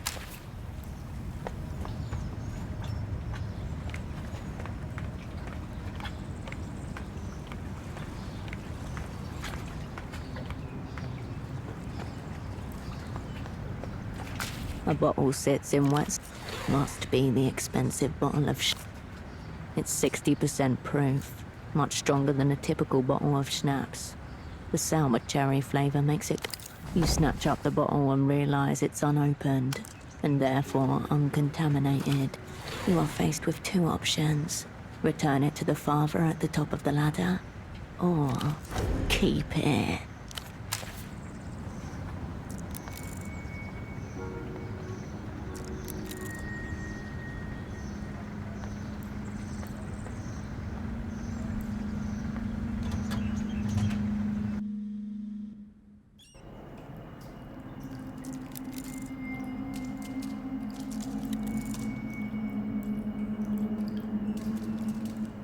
Out of the darkness emerges another wolf cup. Large, plastic, and glorious. The plastic wolf, in round spectacles, reads an ancient tome. A wizard's staff strapped to the back of his cloak. Splashed across the cup's side. Eager wolf. He looks sort of bookish and reserved, actually. Itching to prove that he can lead the pack, if they'll only give him the chance. He looks like the kind of wolf who'd stick his snout in between the pages when no one was looking, just to smell the old paper. Blobs of yellow paint refuse to stare back at you. His gaze is fixed somewhere to the side, drawn away from his book. By what? It's unclear. Someone seems to have put this container away for safekeeping, and then forgotten about it. Eager Wolf joins the crew. Another plastic wolf cup in your hand. As before, 1 out of 6 is stamped on the hard bottom. 6 in total to get your hands on. You're on your way to collecting a full set. Your fingertips itch with anticipated pleasure.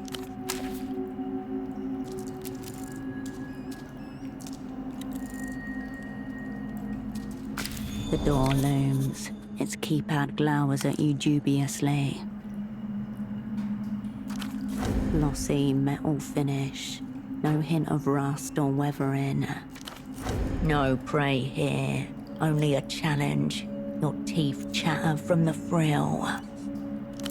It's hard to see its full form without a light, but inside, There seem to be hundreds of small protuberances sprouting along a cylinder.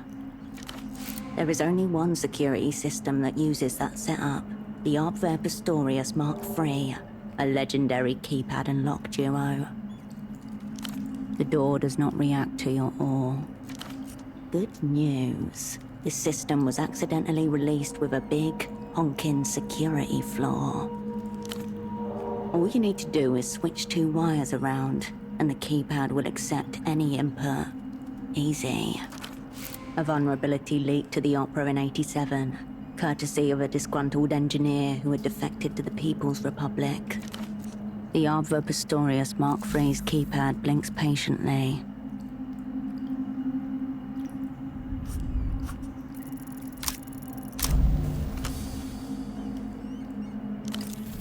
You reach for the wires, knowing that you're meant to unplug 2 of them. But which 2? No, you definitely know how. It's coming back. Any moment now. The door glowers at you.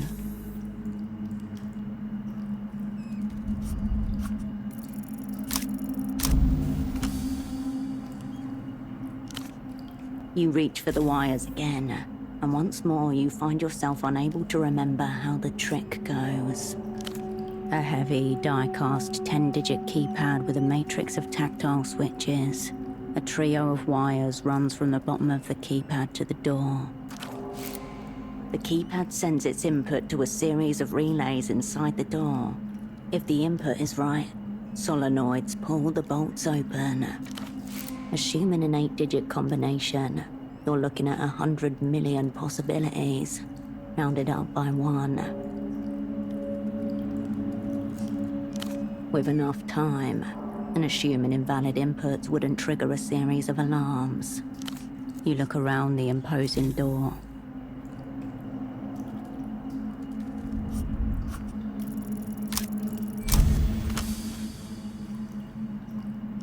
Think. Codes are rarely random. What was that sub-editor studying again? In her exercise papers. And there was a pattern. Long, short, long. Assuming a 4-digit code instead of 8 digits. The shadows were here long before the metal and wires. Before empires carved arrogance into stones. And before thought meld with the dark. And watch as even the stars grow pliant before you. A soft, electronic tone plays, and you hear the chunk of mechanisms unlocking. The door parts open in deference.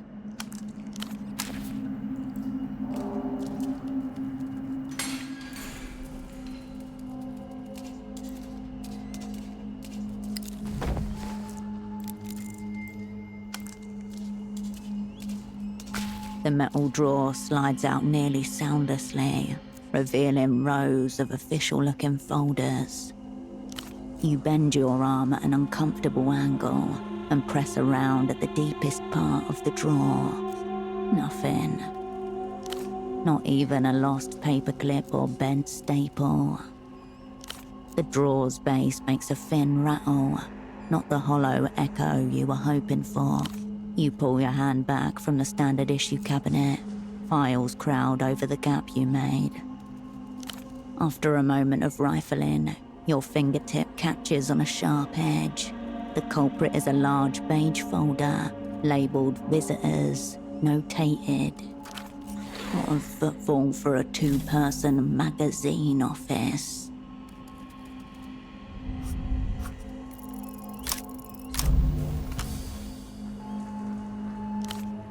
Time to render this material post. Take this glorified accountant apart, from the outside in. Your eyes scan the scuffed metal flanks, the slightly crooked base. The cabinet wilts under your relentless visual grilling. Hold. What's this? A covert statement etched upon the steel. Nestor is dead, history too, poems are gay, and so are you. The clang of foot-on metal shudders across the room, relatively deafening. And still it does not break. You are bested by filing cabinet's rigid materialism. Time to turn this interrogation inward. Strangers in grainy black and white stare back at you. Under each photo, a terse itinerary. Visitor, date of arrival, date of departure. Each of them seems to have left the same way. Flight D153 to a regional airport in Ile-de-Serres. Perhaps they're running a writer-in-residence program on the wasteland mesas of Ile-de-Serres. MTER is finally investing seriously in the arts. You skip through the stack until your eye catches on a man's face. Mid-60s, eyes blown up by milk bottle glasses. The last time you saw him, he was smiling at the camera. He isn't smiling here. He looks exhausted and grubby, crumpled at the corners. His glasses were still with him when this was taken. Visitor Krantz Eno. Date of arrival 4/3/96. Date of departure 4/18/96. Flight D513 to Ile-de-Serres direct. Notes: prolonged interrogation, mostly unsuccessful, until daughter threatened. Gone. It disappears soundlessly into the stack. You look for any young woman by the name of Ultravioletta. You find none. Maybe try Violetta Ultra. The metal rattles against itself as the drawer slides shut.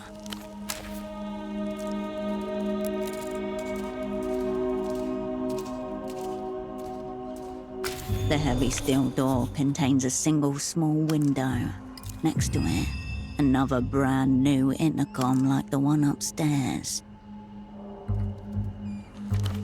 As with anything that talks in this city, it is emblazoned with the blue Renotel logo.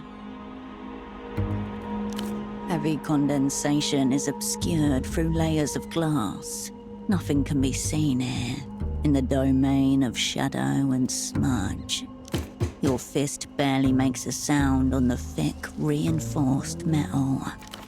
Suddenly, so quiet that it's almost imaginary, a muffled pounding answers from the other side. A tingle runs down your back, the sensation of things coalescing. You hear a brief static crackle. It fades out to leave the ambient hum of another room. You hold your ear to the box, living electricity buzzing along your ossicle bones. Somewhere in the amplified quasi-silence, there's a distant rustling, perhaps breathing. Stop rapping on my door. Don't you people ever tire?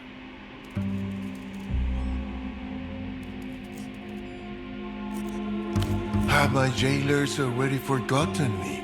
Very sad. I can barely make you out through this little viewing slot.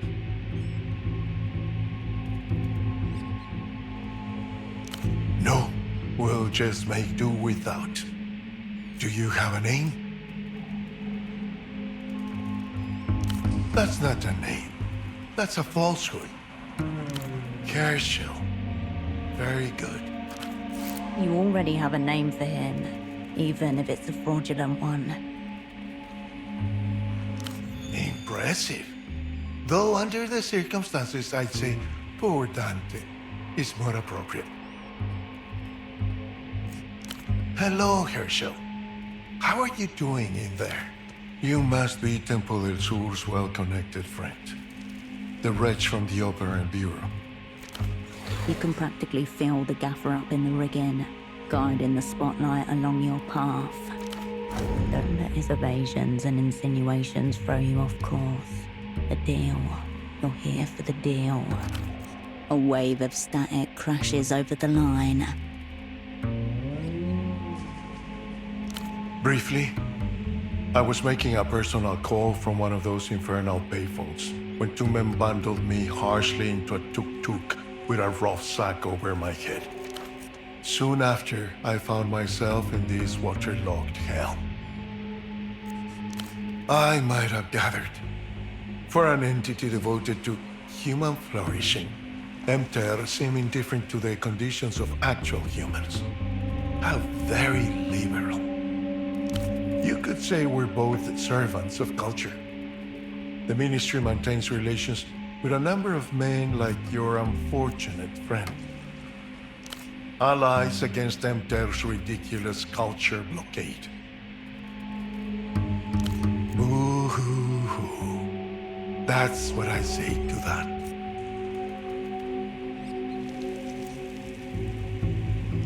Falsely imprisoned by one enemy, so I may be falsely accused by another. A fate's fucktoy, it appears. I didn't kill Tempo del Sur, though if Denham gave me the chance to go back, surely I would. For a moment, nobody says anything. Green water sloshes about your feet. Tempo assured me the opera were enthusiastic about the terms, despite the risks involved. Are you telling me that was not the case?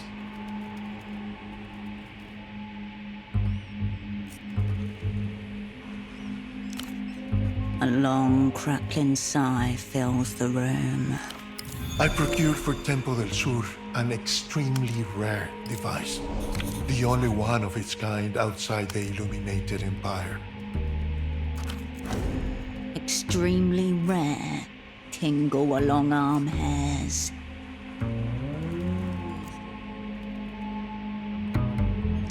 Of course he did. I smuggled it out of the Empire in my own diplomatic bag. Our friend was very insistent on this point. His end first. A detail the Galyana conveniently left out. You need to confront her about this. But tell me, if Tempo is no more, what has become of this extremely rare device? Teenagers. Somehow both appropriate and terrifying. Not that it's any concern of mine just now, but I would not leave such a thing unaccounted for. That is what he called it, yes. I told him not to repeat it. It's a prototype for a new bootlegging device. I would tell you all about it, but really it's best to see for yourself. Not that many, only the big ones. It's not easy to leave the Illuminated Empire. Tempo promised he would call in certain favors. Alas, only one of us got what we bargained for. There's a ritual in motion, Herschel. One I suspect you've got an important part to play in. Soon there will. The phone line hisses and goes silent.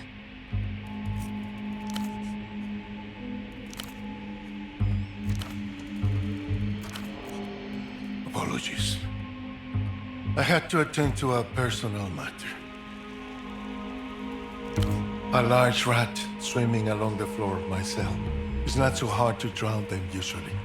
This one was just very oily. Right, the reason you're here.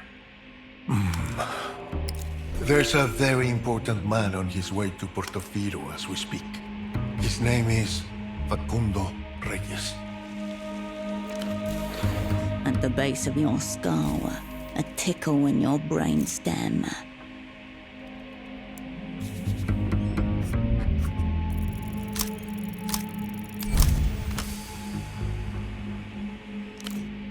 Minister of Mass Culture for Leluz, political theorist, suspected war criminal, architect for Leluz's meteoric cultural rise.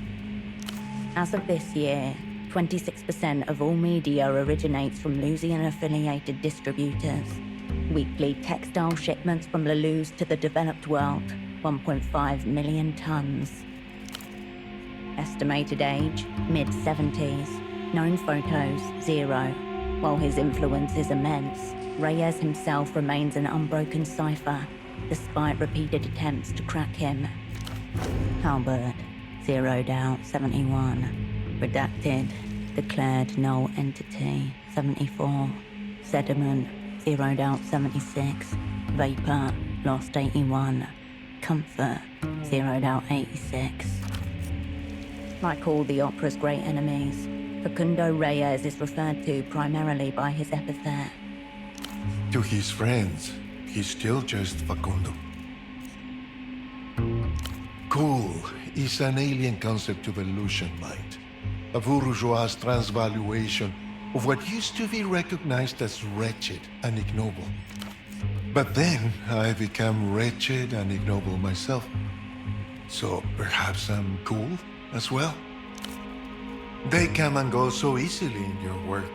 I imagine it's hard to keep track. Secret treaties, matters of mass culture, all to be discussed with our mutual antagonists. Fun stuff. Leagues above your station, sadly. Missing pop star. Who do you mean? Ultravioleta. Missing. This is grave. Very grave. An incalculable blow for humanity.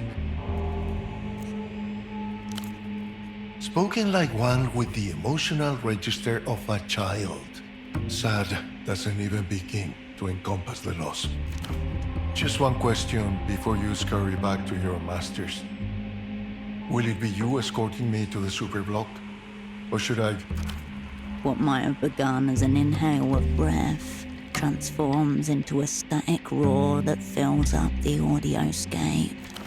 The edges of your eyes begin to burn, pooling at the back of your mouth, an unpleasant taste.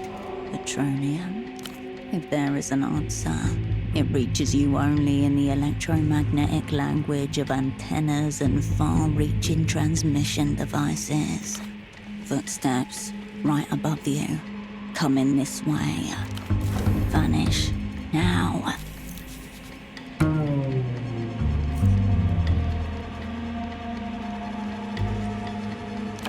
As you strain to hear for a response, you feel the air get sucked out of the room. In the open doorway stands the sub-editor. You can just make out the shine of a red pen, held aloft, dagger-like.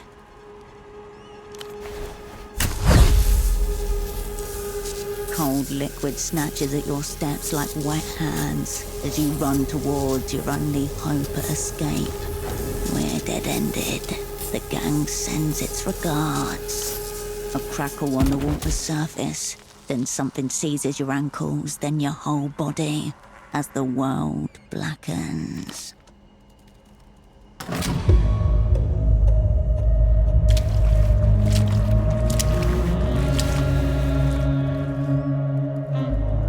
Hello again. The copy editor taps her red pen against the side of her face and stares at you unblinking. Here's what you were so desperate to see. Verdict.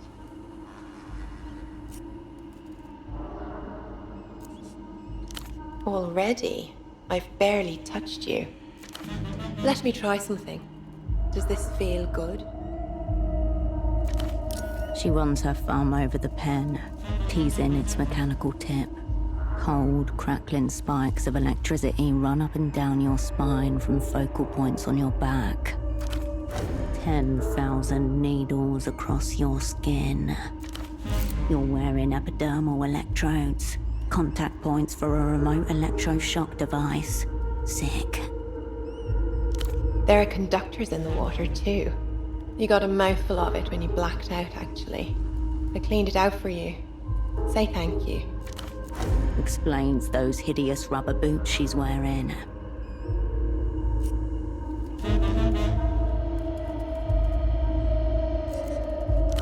No, I just prefer people when they're floppy, compliant dolls. A click beneath her thumb and a jolt of pain tears through your skin, sharp and sudden. Fuck, scattergang. Gnaw arms off. Run. I am an interrogatrix for l'Empire Sans Territoire. Who are you? Summon a persona.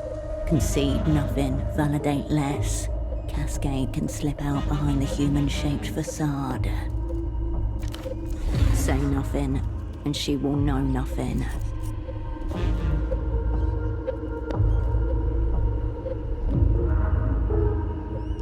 Don't put me to the test. Hold the line. She gets nothing. I'm going to assume your silence just means yes from now on, if that's okay with you.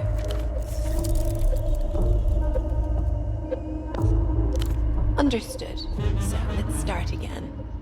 Who are you? There goes that approach. I'm going to assume your silence just means... Understood. There goes that approach. Vraiment? Then what were you doing sloshing around in a damp basement?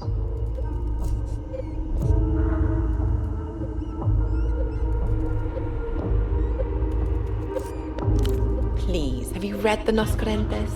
Even the published stuff isn't worth stealing. Click. Your body spasms, your joints strain. Microscopic sinews tear in your muscles.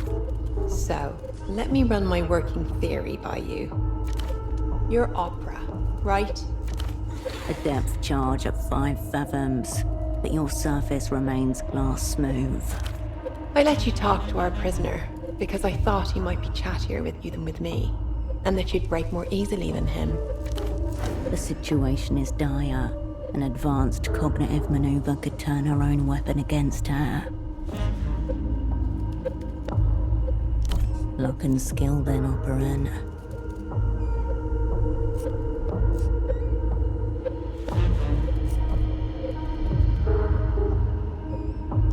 Your interrogator doesn't even notice. She's staring at your face, gently biting the thick end of her red pen.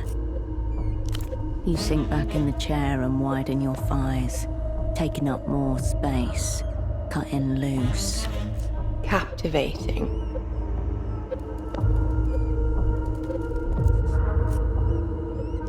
You are a strange one, aren't you?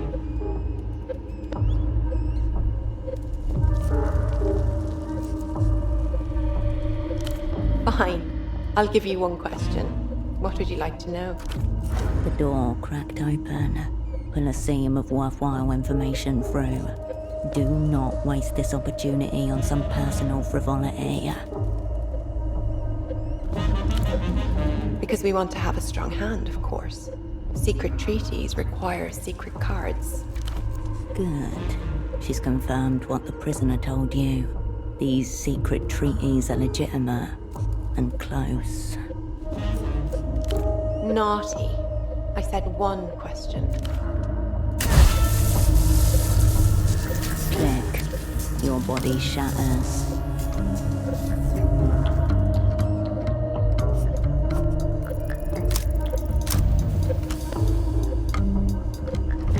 Wait, what are you doing? You don't know this woman. She might think you're some sort of pervert or homosexual. You're losing it already. Click. A fresh flare of agony rattles along your bones, your mouth so wide that it tears your lips. You smell smoke and burning. Who are you? Last chance to brace yourself.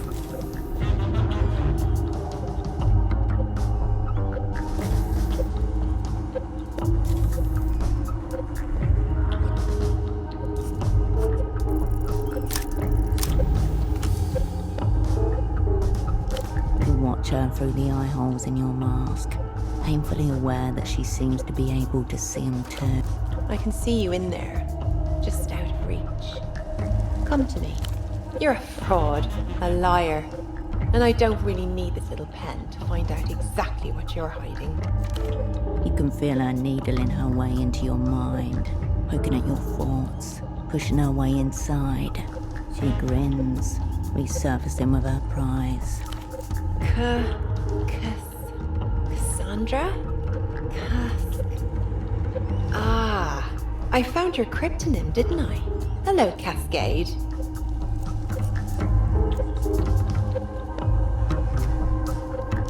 She drops a shallow bow, then stares at you, lips parted, eyes alight, her thumb roving gently over the pen. You hear the metal rattling in its case. You feel tiny sparks leaping over your skin. Almost familiar now. You are a communist spy. What is your name? Just tell her. Fuck it. Do you have any affiliations outside the Operant Bureau? Strange question.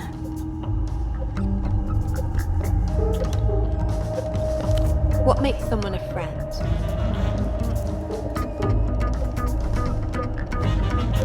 Are you currently on assignment in theatre? Yes and no. Just no, really. Kill yourself before she does. She frowns, taken aback. Interesting. You weren't lying there, were you, Lapinette? That doesn't seem to be going very well for you. That face under your mask, is that your true face? Why did you peel the plastic off my intercom? Felt good. Do you really believe the things you say? Do you find me attractive? What does the opera want with the prisoner? We have no idea.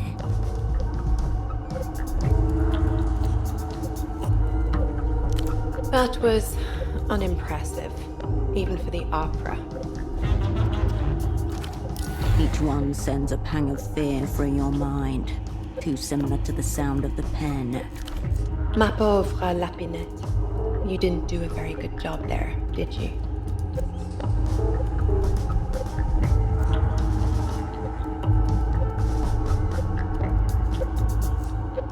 Oh, I love to hear you say that. But it isn't true. Someone intervened on your behalf. Your own personal star. Toute chose qui existe en dehors de l'Empire est une chose sans valeur. Goodbye, Herschel.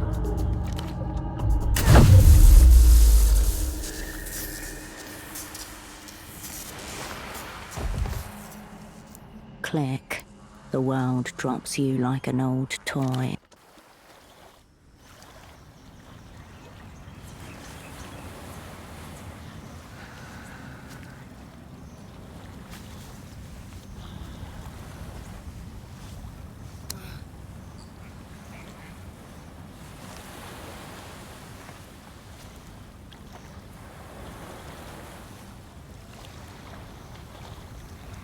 You wake to blurry vision, thudding ears and a dull ache in your lower spine.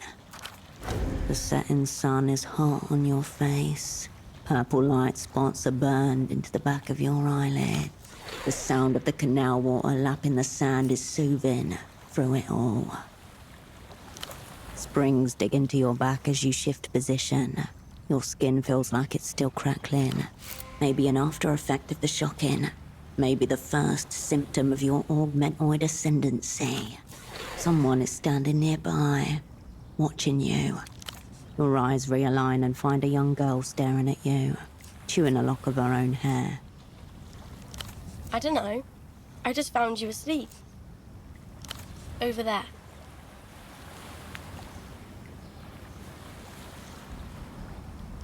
The girl nods seriously and gives you a little thumbs up.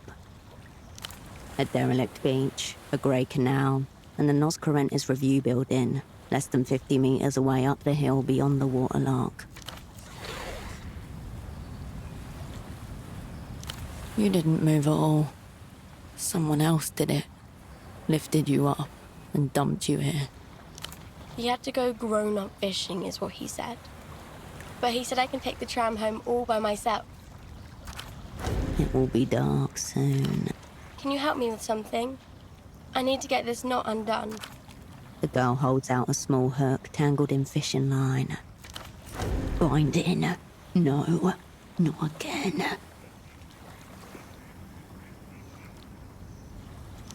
You take the hook and its clot of near-invisible wire.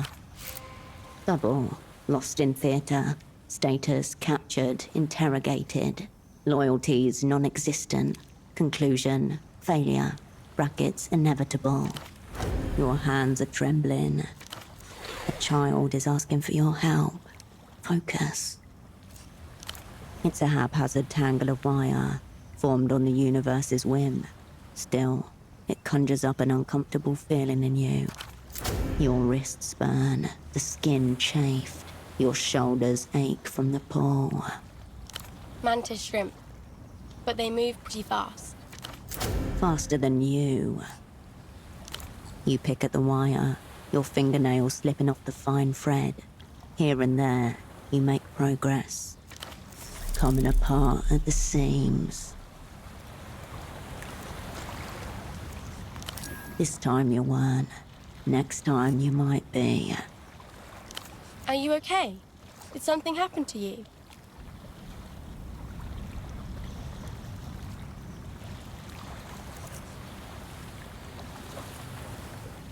That's a shame. I'm always losing things too. But you seem so... You tug on the last loop of thread. The tangle vanishes as the hook slips free. I don't know. Very... cool. Thanks so much. Oh, yeah. The man told me to give this to you. She holds out a clot of folded paper. The man with no heart. Owlsman, the null persona. Yeah. Is he your dad? Oh, okay. Adult stuff. It appears to be an origami rendering of some kind. People who are into this sort of thing are always making flowers or birds, but this doesn't look like that. What it looks like is an anatomically correct human heart, slightly squished from being stuffed into a 10-year-old's pocket. Easier, yes, but less fulfilling. The flattened paper reveals a handwritten message within the shape. Big ticket item about to hit the organ block. Opening bids already coming in by payphone. Party alley, west side. Who will we say is calling operant? Below the scrawled text, a childlike drawing of a heart, coloured in red. The heart is pretty. He drew a heart, so he must like you. Nope. Okay. But how would I know? I can't see inside people. For what? Your gaze instinctively turns north, towards the fog and colour of Party Alley.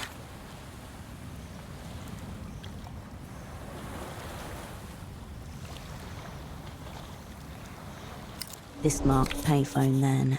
It seems someone will be waiting for you on the other end.